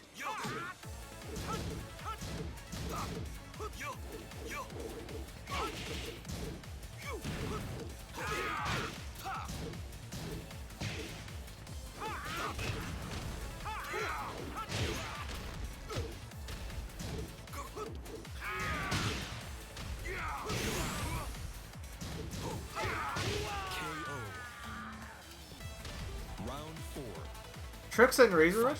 You can play for real.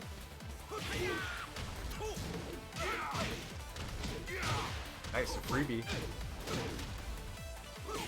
Cool. I was trying to low parry that.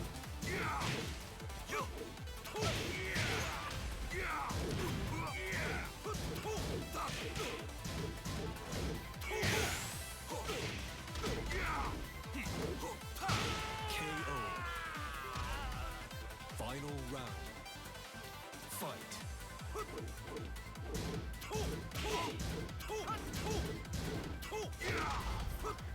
I didn't know when the low was coming.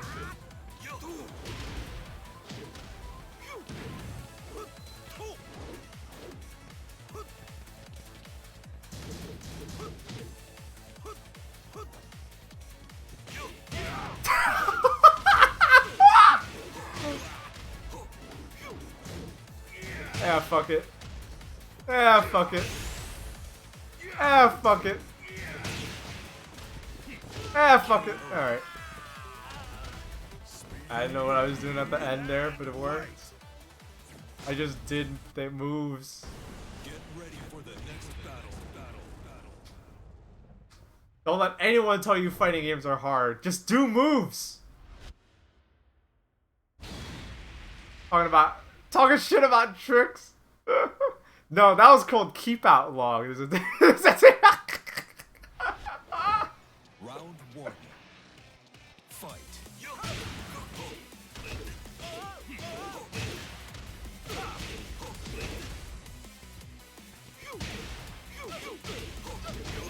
And now I'm doing what's called keep in. Perfect. Round. As in, they have a wall. I have a wall, and they can't do shit. Uh-oh, that was bad. They don't. I don't know why I'm.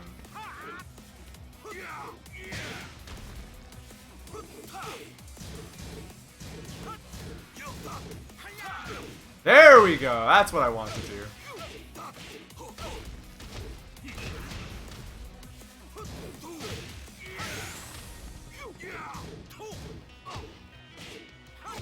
Oh, I against Lei, I duck at all the wrong times. That's usually what kills me.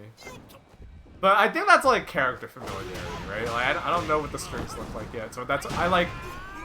I'm alive.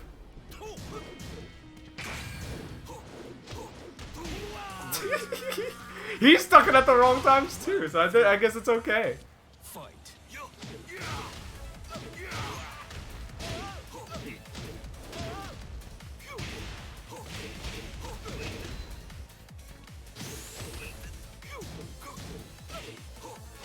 Perfect.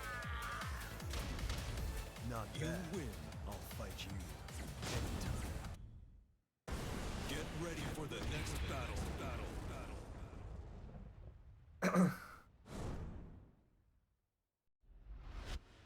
Yeah.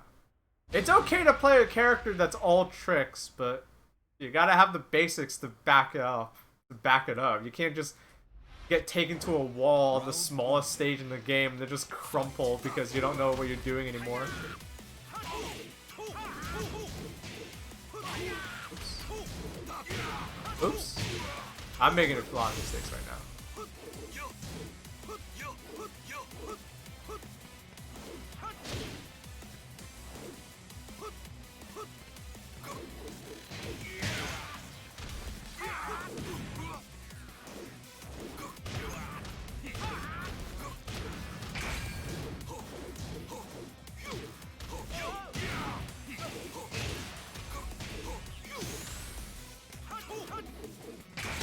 Oh, what? Round 2. That was my bad. Fight. My bad again.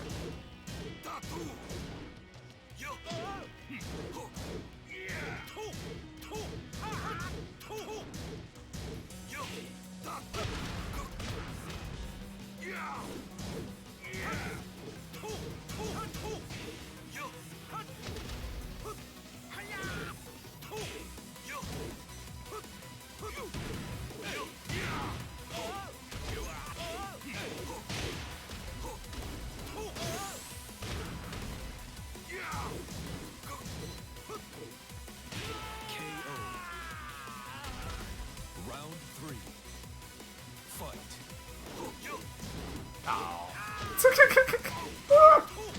I was too giddy there.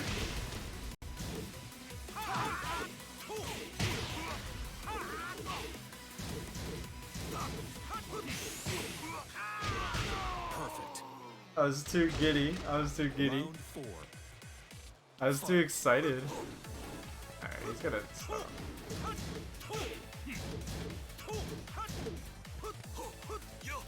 Oh shit! I thought he was gonna go in. Right, this guy's just being patient now.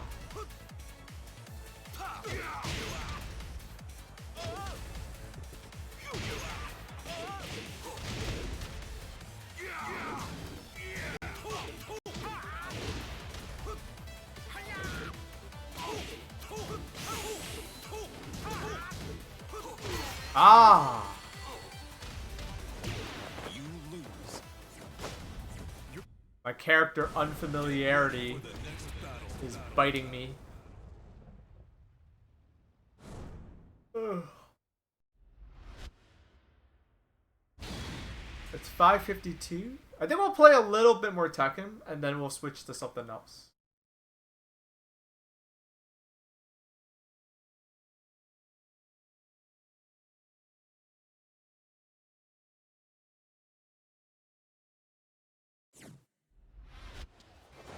Round 1.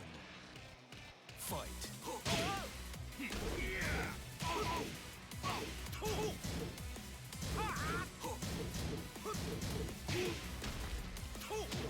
Oh.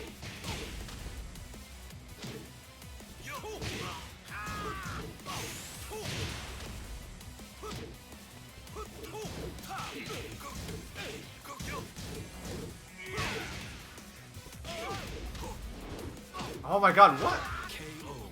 Was he not up against the wall though? Round 2. I guess he was like Fight. just a little far away. Alright. I think this guy's a little ticked off that he fell for that twice, maybe.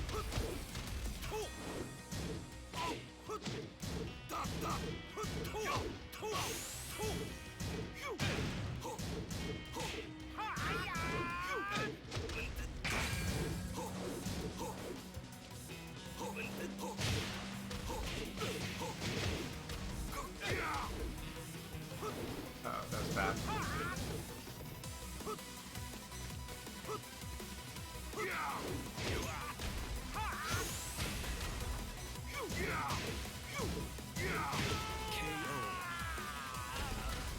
Round 3.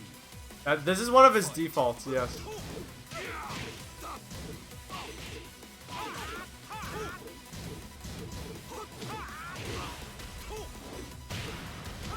Woo!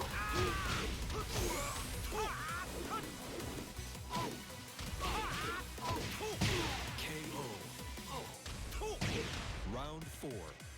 Alright. Fight.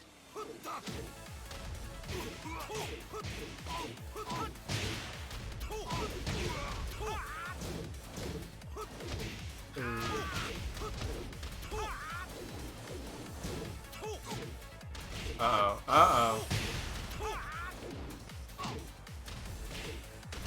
Perfect.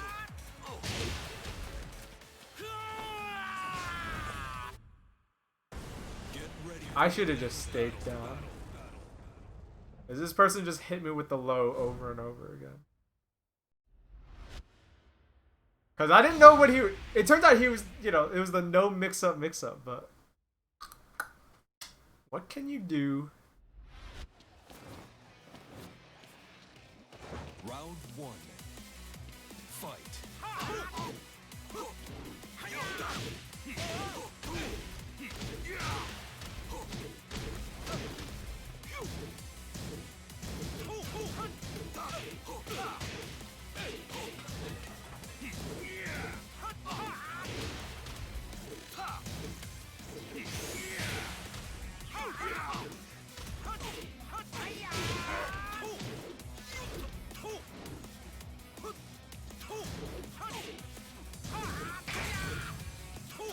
What? No! KO. That was a high. Round 2. Yeah, so he probably ducked over it. Fight.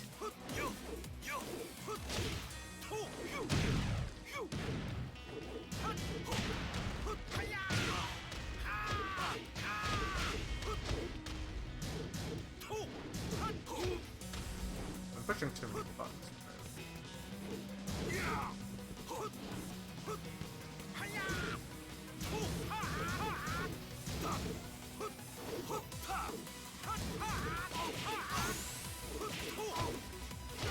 Yeah. Round 3. Fight.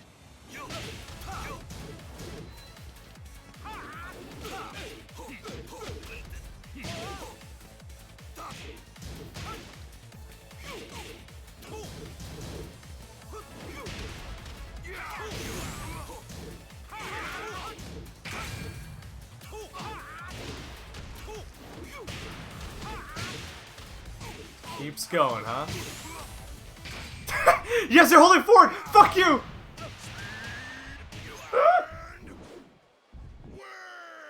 That's one of the dangers of not knowing how to, like, help yourself. Round 4.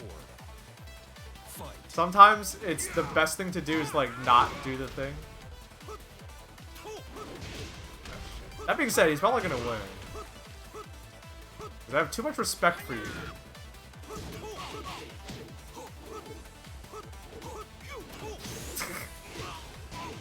Alright.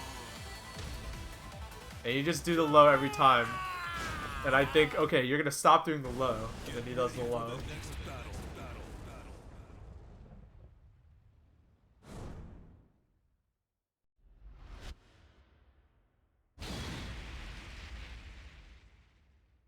The no mix-up. Yeah, this guy's good at it. You can tell because he has the default Kratos avatar.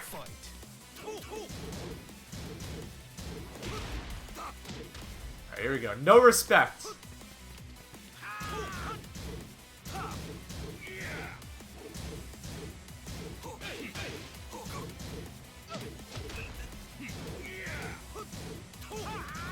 You want to do the low now, right? Yeah. Fuck you. I didn't even launch it properly. Round 2. But I knew it was coming now. Fight.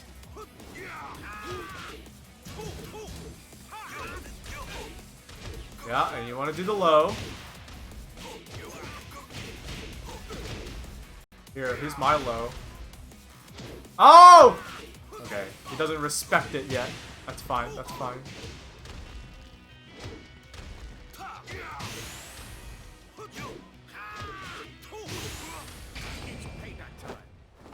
Is this gonna kill? I don't think it will. It might? No.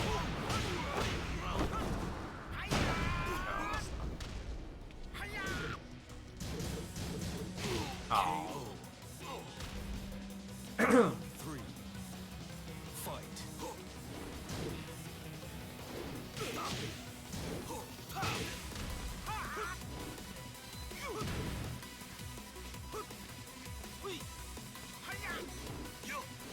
Oh, what? I misinputted. Shit.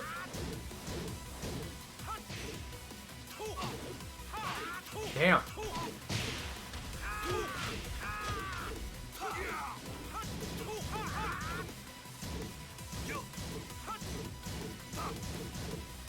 Is this all safe?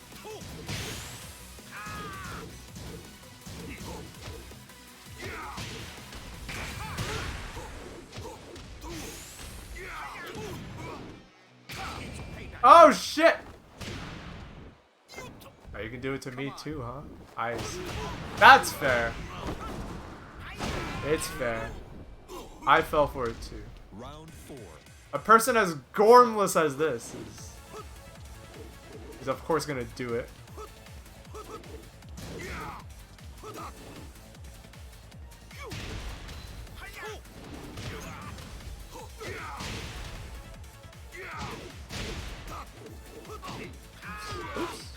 I should have went for something safer. There's not actually a lot of incentive to go for that move.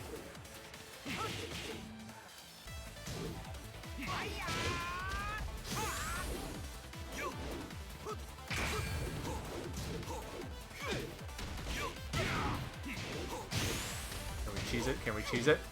KO. Final round. Fight.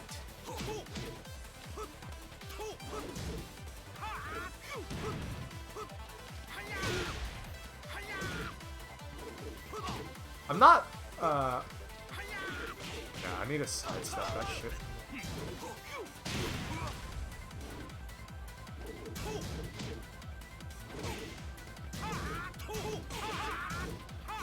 Oh, fuck. No! Hey, I'm so proud of myself, because something I never do when I fight against Lei is I never sidestep on their, like, when they try to go in. And I sidestepped it twice. Not bad.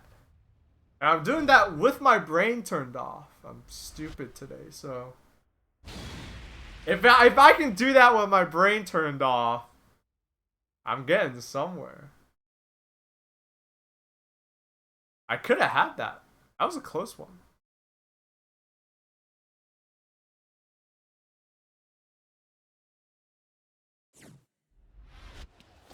Round Right. 1. See if we can't Fight. seal the deal against this guy.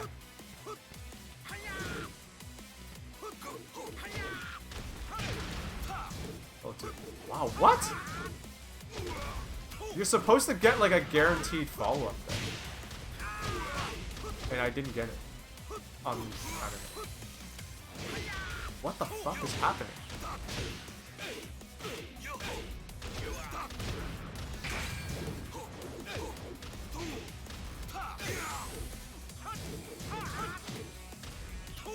Ah, I wanted to sprint kick him.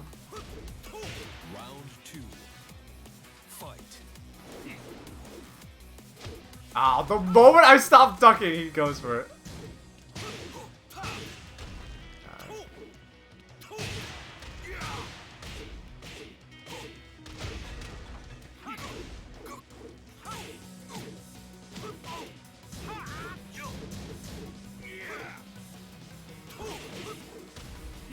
Something that always messes me up is that when they're using a move to advance, normally on a lot of other characters, you can use like headbutt to like as kind of like a whip punisher, but not on him. I think he's like too big. Like you get caught in it. Fight.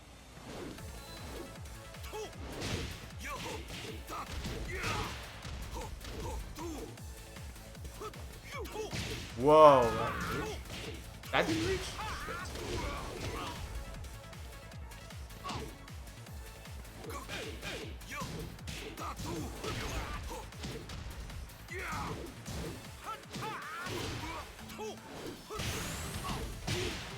That's the other thing that also throws me off.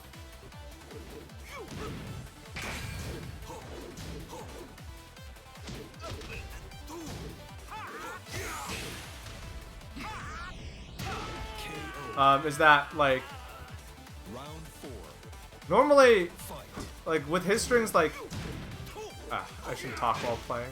See, he's actually getting heated.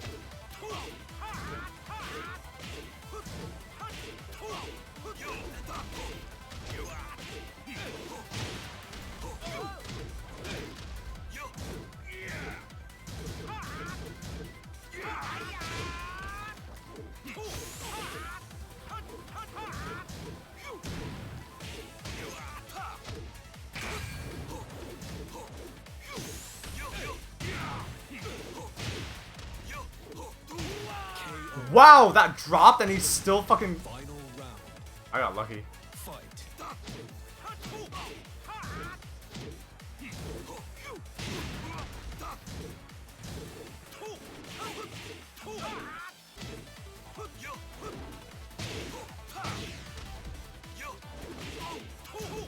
I'm fucking playing like a dumbass now. I'm playing like a dumbass now. You lose.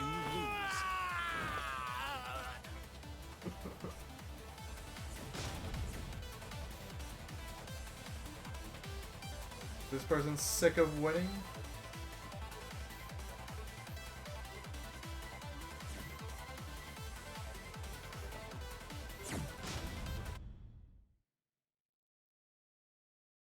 Yo, Bob is doing a homing attack. So Bob has like two. New challenger. There's this. Which, oh, whoa, what? Oh, what? Oh, is it because I'm stuck connecting? Get ready for the Please don't tell me my controller disconnected. That would be bad. Bob's homing attacks are good, but they're slow. Slow or they're telegraphed. It's hard to use them well. To kind of like, I guess it depends on how you see it. So Bob has a lot of moves that track to his good side and his bad side, just like on their own. And to make up for it, like his homing attacks are like really slow. There's this. This is very telegraphed because it's like you have to do it on run it, and then there's like this move, but that's actually pretty slow as well.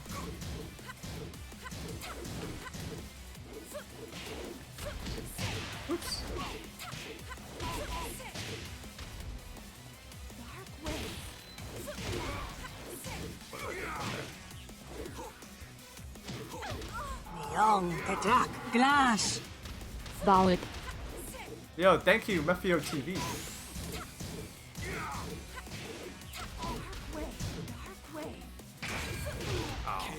Thank you, Mefio TV, for the resub. 5 months in a row. Much appreciated.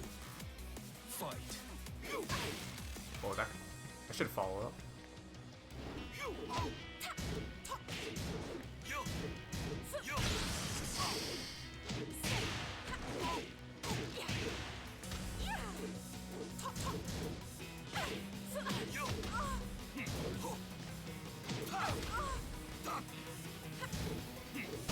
Oh shit.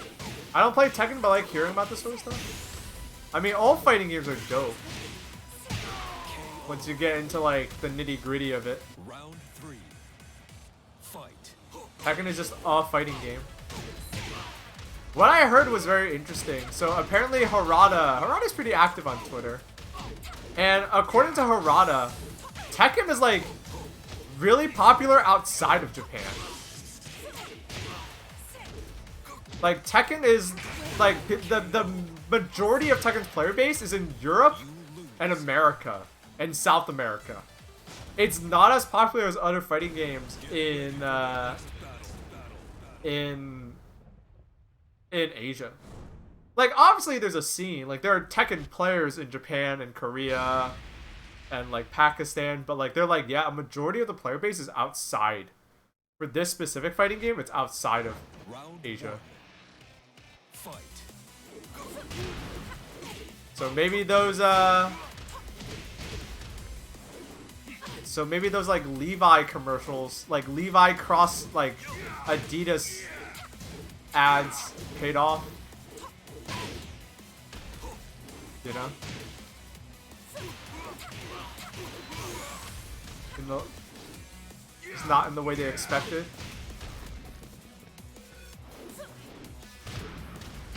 Oh, I want to. If I delayed it, you can punish that with the thing. Fight.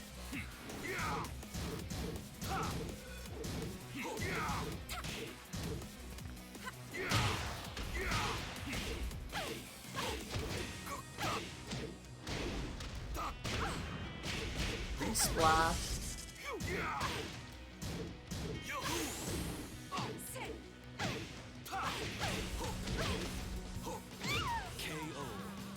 It's not good though. She has Round 3. full meter. Fight. Ah.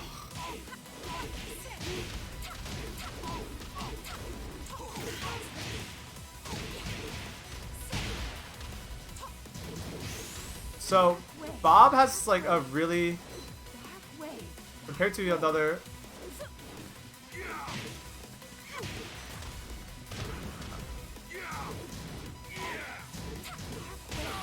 So compared to, Round 4. you get frustrated fast.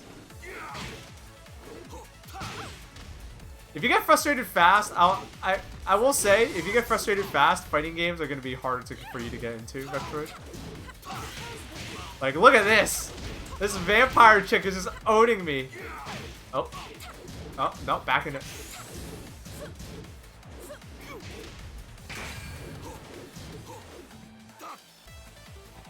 Capture her by surprise. Shit, I'm dead. No. Bob looking up boy waiter. Yeah, it takes a long time. Fighting games are not easy.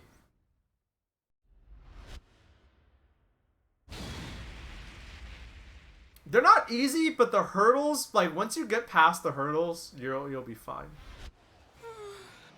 Round 1. Also, I heard you were moving, Vectroid. Good luck with that. Or you're like in the process of helping, or I need to deal with you first. This lady won't leave me alone.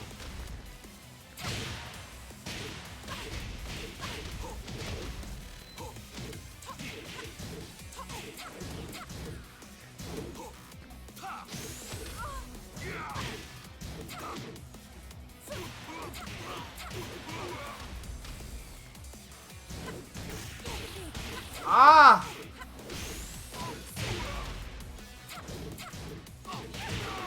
Holy shit, I held back that whole time. Round 2. Fight. Gonna clean house to good vibes. Yeah, anything involving moving, whether you're moving yourself or whether someone's moving in, is always stressful. So good luck.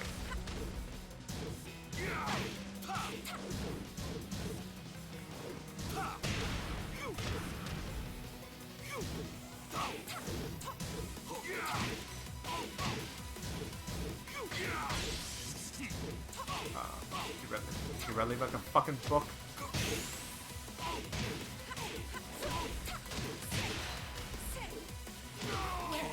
Aww. Well, I hope it isn't too stressful. But moving in with a loved one is always nice. So.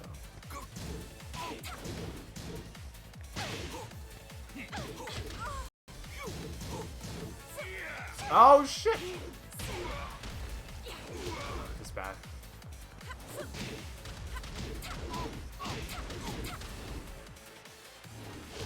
This is bad. This is bad. This is bad. Ah. You lose. Get ready for the next battle.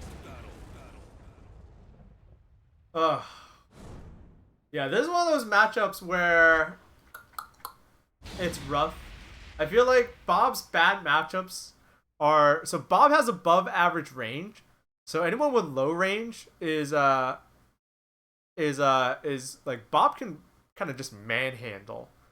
But anyone that can like kind of fight at a further range, so i.e. the 2D characters, I feel like Bob has some trouble against. Fight. Eliza especially, like it's not just the projectiles. The projectiles are kind of not as scary in Tekken because you can sidestep them. But yeah, it's shit like that. Like she has a lot of moves like Eliza in particular has a lot of moves where she kind of like swoops in. And so the range, your range is like really high, right? And so Bob has trouble on that because you outrange me and I don't like, it's tough for me to get in. Because up close, we're kind of even. But you're like, you can always back up and then I have to get in. That's hard. Round 2. Fight. Dapper look. This is one of his default costumes. I didn't even make this. The game is just like, yeah, Bob, he should dress like this. We're gonna fuck him up.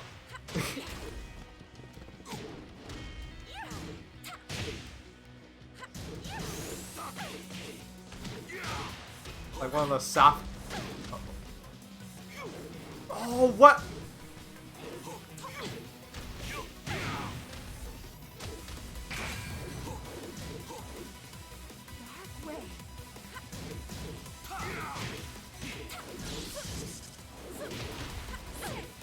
Oh, I accidentally did that kip up, but... KO. Round 3. Fight. We both went for something big, but hers is a little better than mine. Yeah. Alright, I need to cool it. I'm like too focused on trying to like get in that she just is having her way.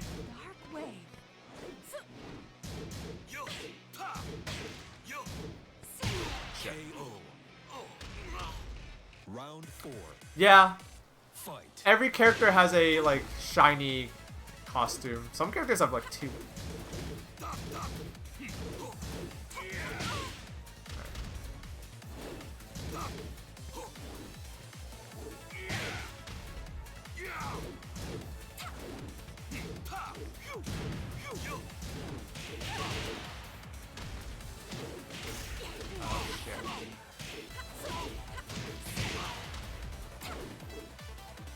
Oh, back to the wall is not what I want.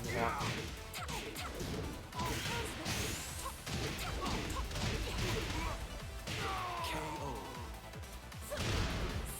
You lose. Use a drink.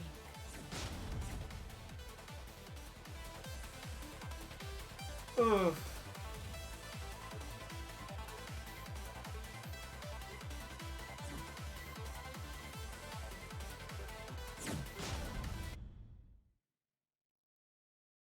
he got the Max Rebo Dumpy.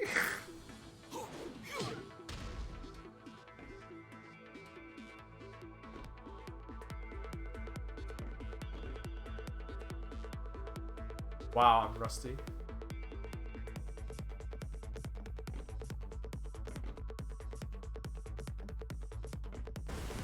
New challenger. No Europeans, sorry.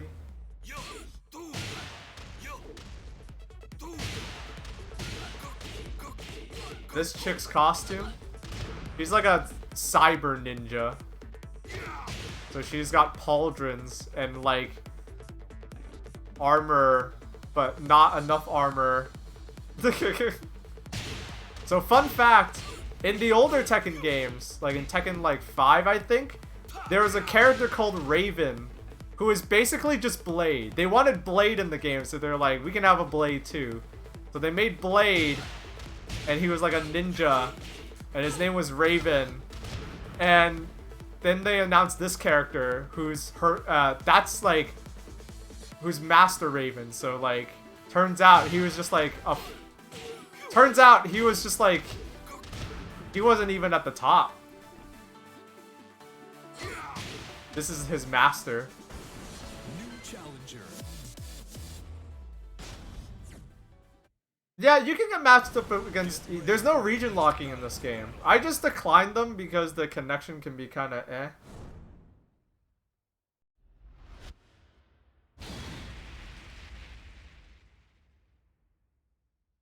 Oh, you have the... Hey, it's the same person again! Alright, time to get my ass whooped.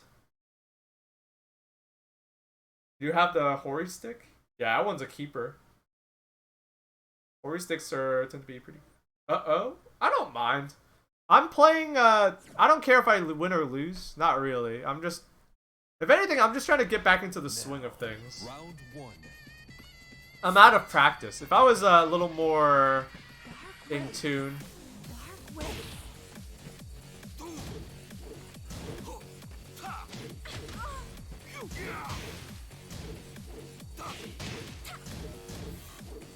Ooh.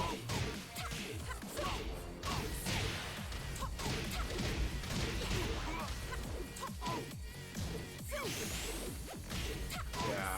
KO. Round two. Fight.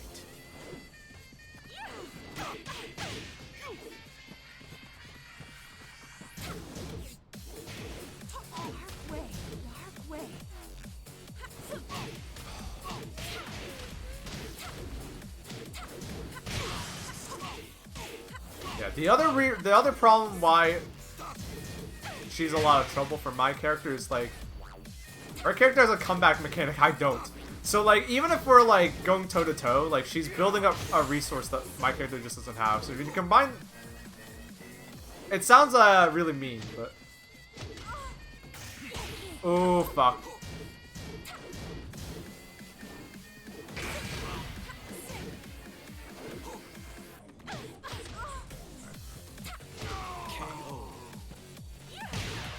Round three.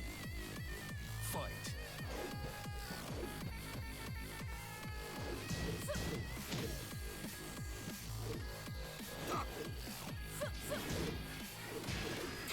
What is that?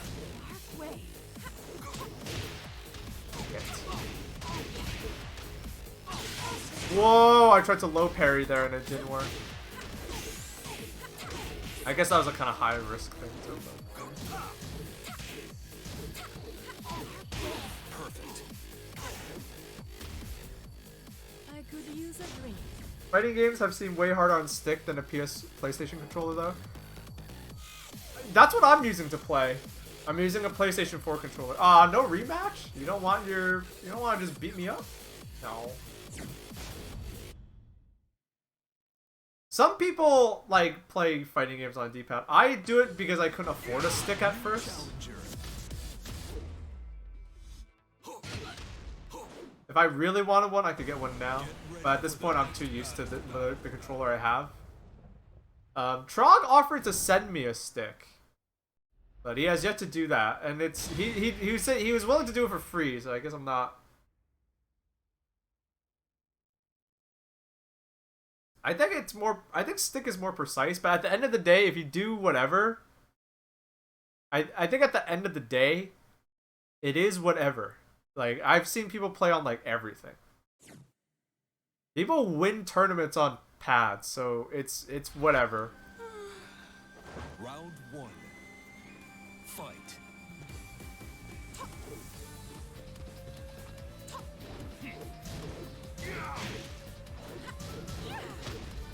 Dark way.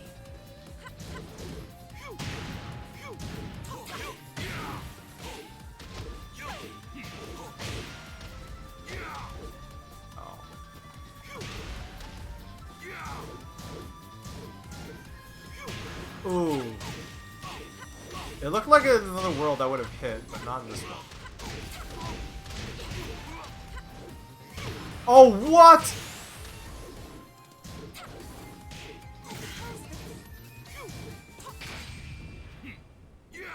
I'm way more... I'm not as minus as I think. As you think I am there. Careful. KO. Round two. Fight.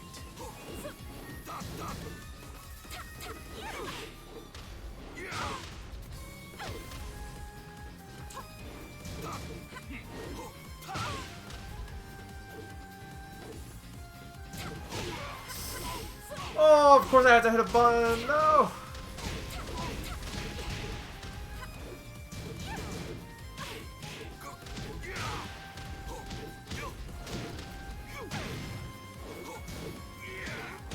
Whoa, that fucking...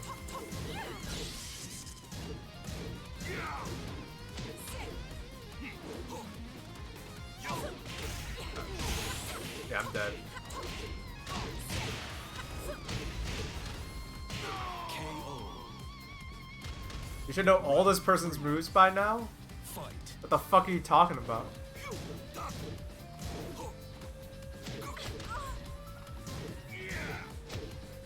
Alright, my offense isn't... Dark way. Dark way.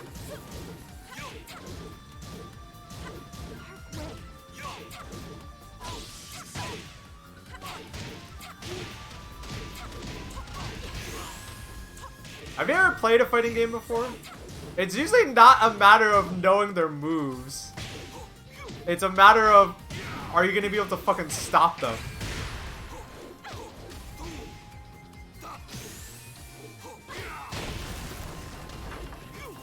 No! Okay, thank God. Whew. Round four. Fight. I fumbled so hard there, and I still won. Eat shit, you wasted a bar. Oh no. Let me go, lady.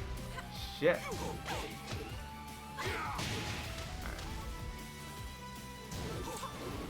Whoa.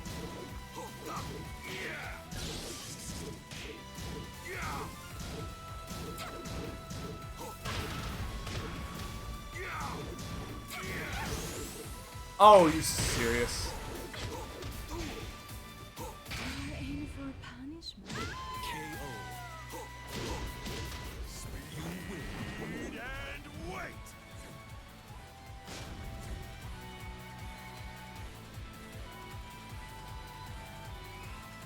Hooray! Hooray! We beat them! That's a nice pat on the back.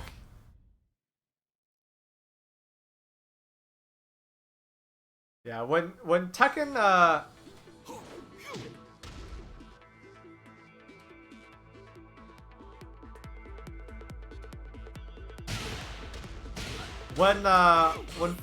the fighting game tournaments here in Boston, like the local where the locals are held, Challenger. they're starting to open back up. So I'm happy. I don't know, they're not doing it's happening slowly. I don't think Tekken is happening yet, but they have like Smash Brothers, and I think they're doing like the big games first, like Smash Brothers. What was the other one? I think they're doing like Street Fighter as well. Smash Brothers and Street Fighter.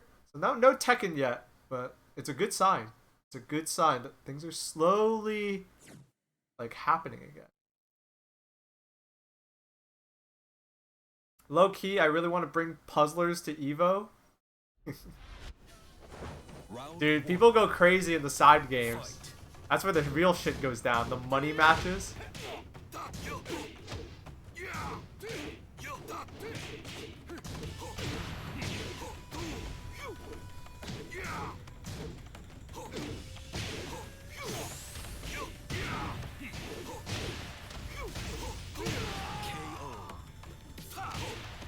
Round two. Fight. What? What? Ooh. Ooh.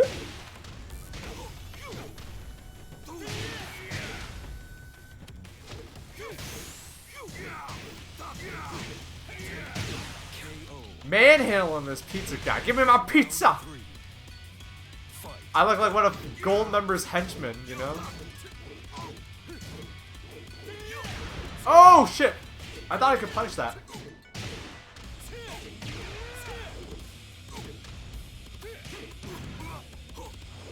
Get off me.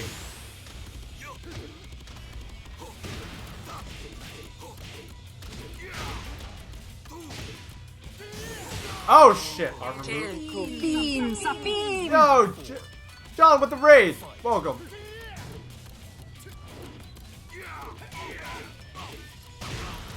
Welcome. I'm getting manhandled. I'm getting owned.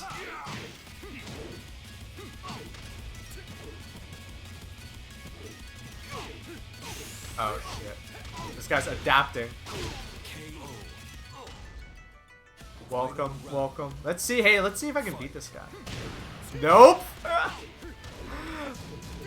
Oh, he dropped the combos.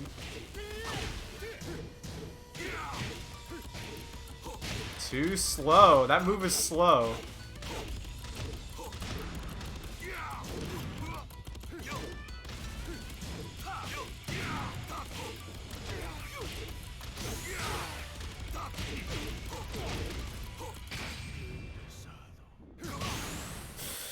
Oh, I thought that'd be enough damage.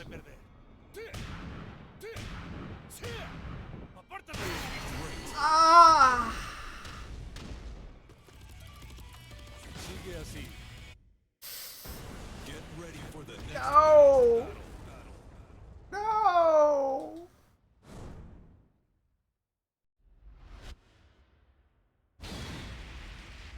Oh no, chat. Also, welcome, John. Playing Tekken. round. We're just chilling out today. We're not doing anything crazy. Nice side step. Yeah, this guy knows what he's doing.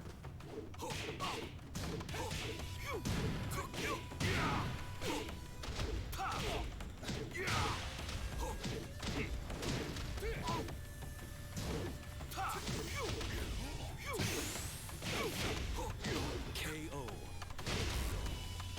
Round two. Bate Papo and Amanda beats you up, you know. Oh, this fucking... This guy's very hop kick happy.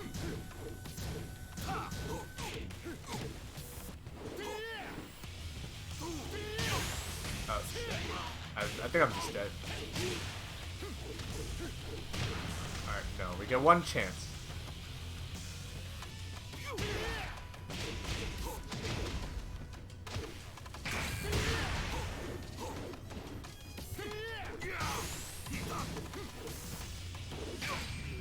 We baited it out, folks! Woohoo! Round three. Fight.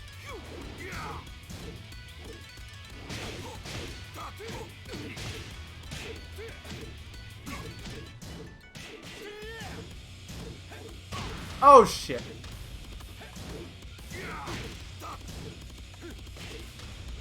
Damn it.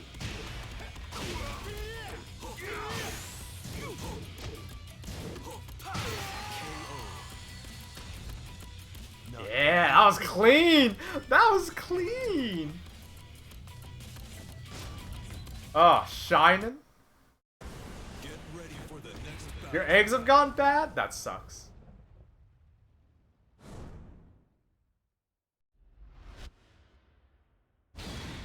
I'm gonna play a little bit more, and then I Now, want to switch that games. round Yeah, we'll want one more with this guy, and then we'll switch games.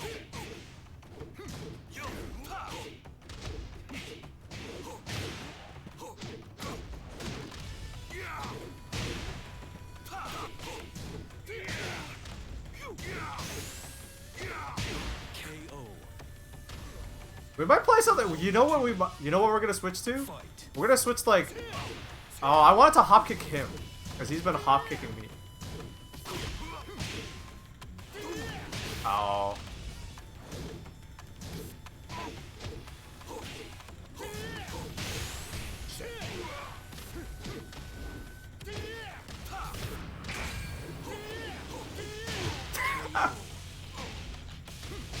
We might who is who? I'm Bob. We might play some Civ 6 or Civ 5.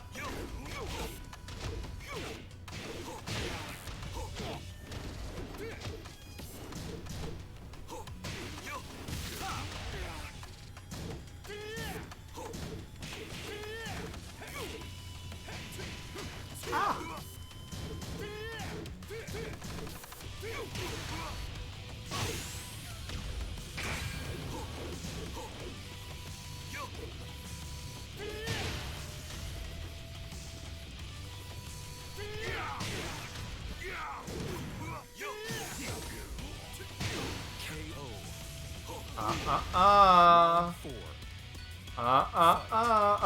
Oh. Really?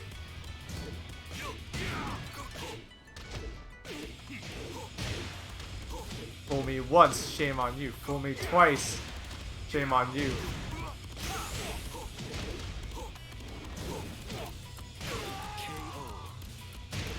Bye.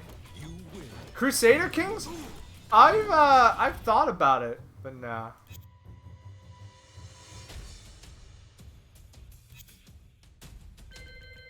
Alright. That was fun.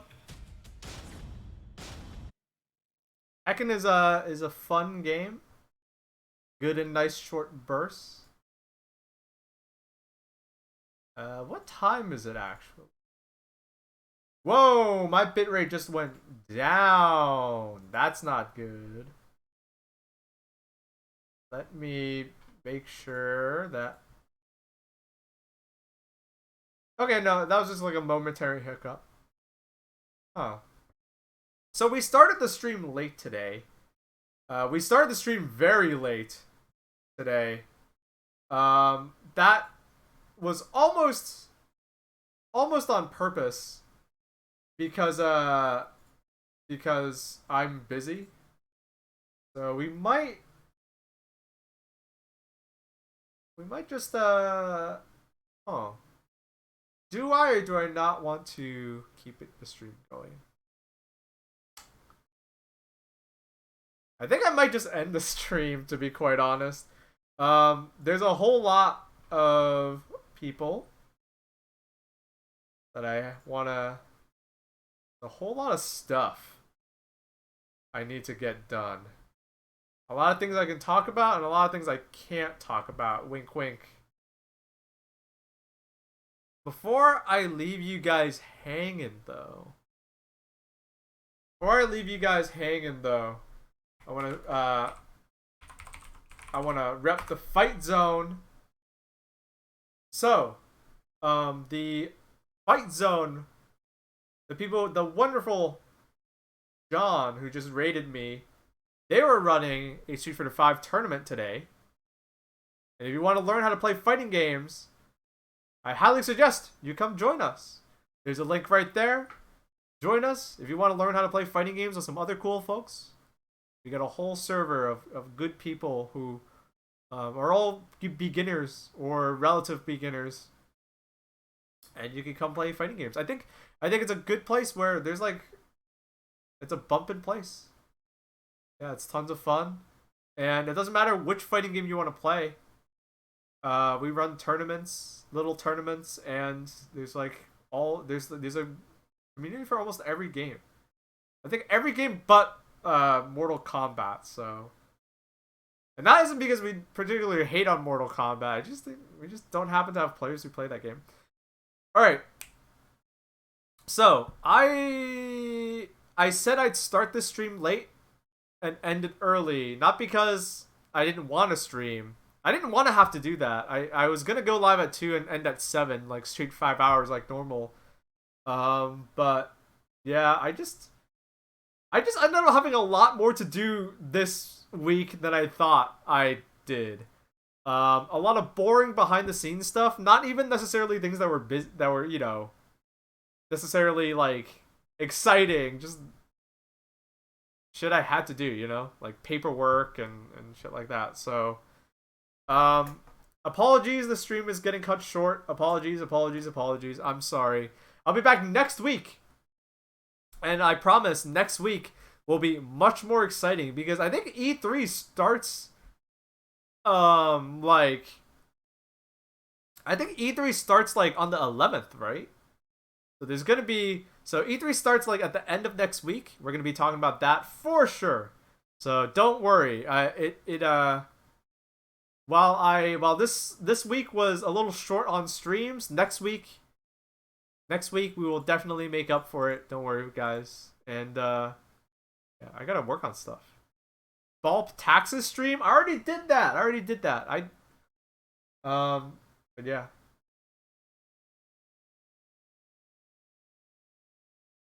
There's stuff throughout the week. I think so. Yeah, I think so. I need to double check the schedule, but I'm gonna double check the E3 schedule when I make my stream schedule, and we'll let you guys know. But if you showed up and watched the show today, thank you. Thank you for tuning in. Thank you for hanging out with us. Thank you for keeping my life awesome by sharing it with me. All right, guys, I gotta do some other stuff. Let's raid somebody. Shall we? We got a house full of people. Let's what do we got today?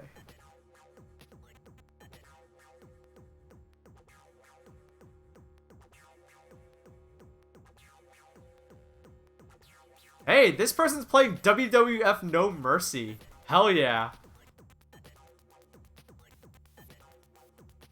We're gonna raid Eric Bador. I think if you watch Rooster Teeth or Mega 64, you might know who Eric is. If not, Eric's a cool guy. And they love wrestling. They're playing WWF No Mercy. So if you want to watch some of that, pile on in. If not, have a good rest of the day. It's the weekend, folks. The weekend is here. Enjoy it. It's nice, it's warm, it's great. Gotta live in the moment, folks. Alright. Wherever you are on this big, beautiful earth, I hope you stay safe, stay healthy, stay positive, stay awesome. And, treat yourself. I don't know, do something. Do something nice. Pat yourself on the back. I'll see you guys next week. Thank you once again for another wonderful day. Don't go anywhere, though, because we're about to change the channel for you right now.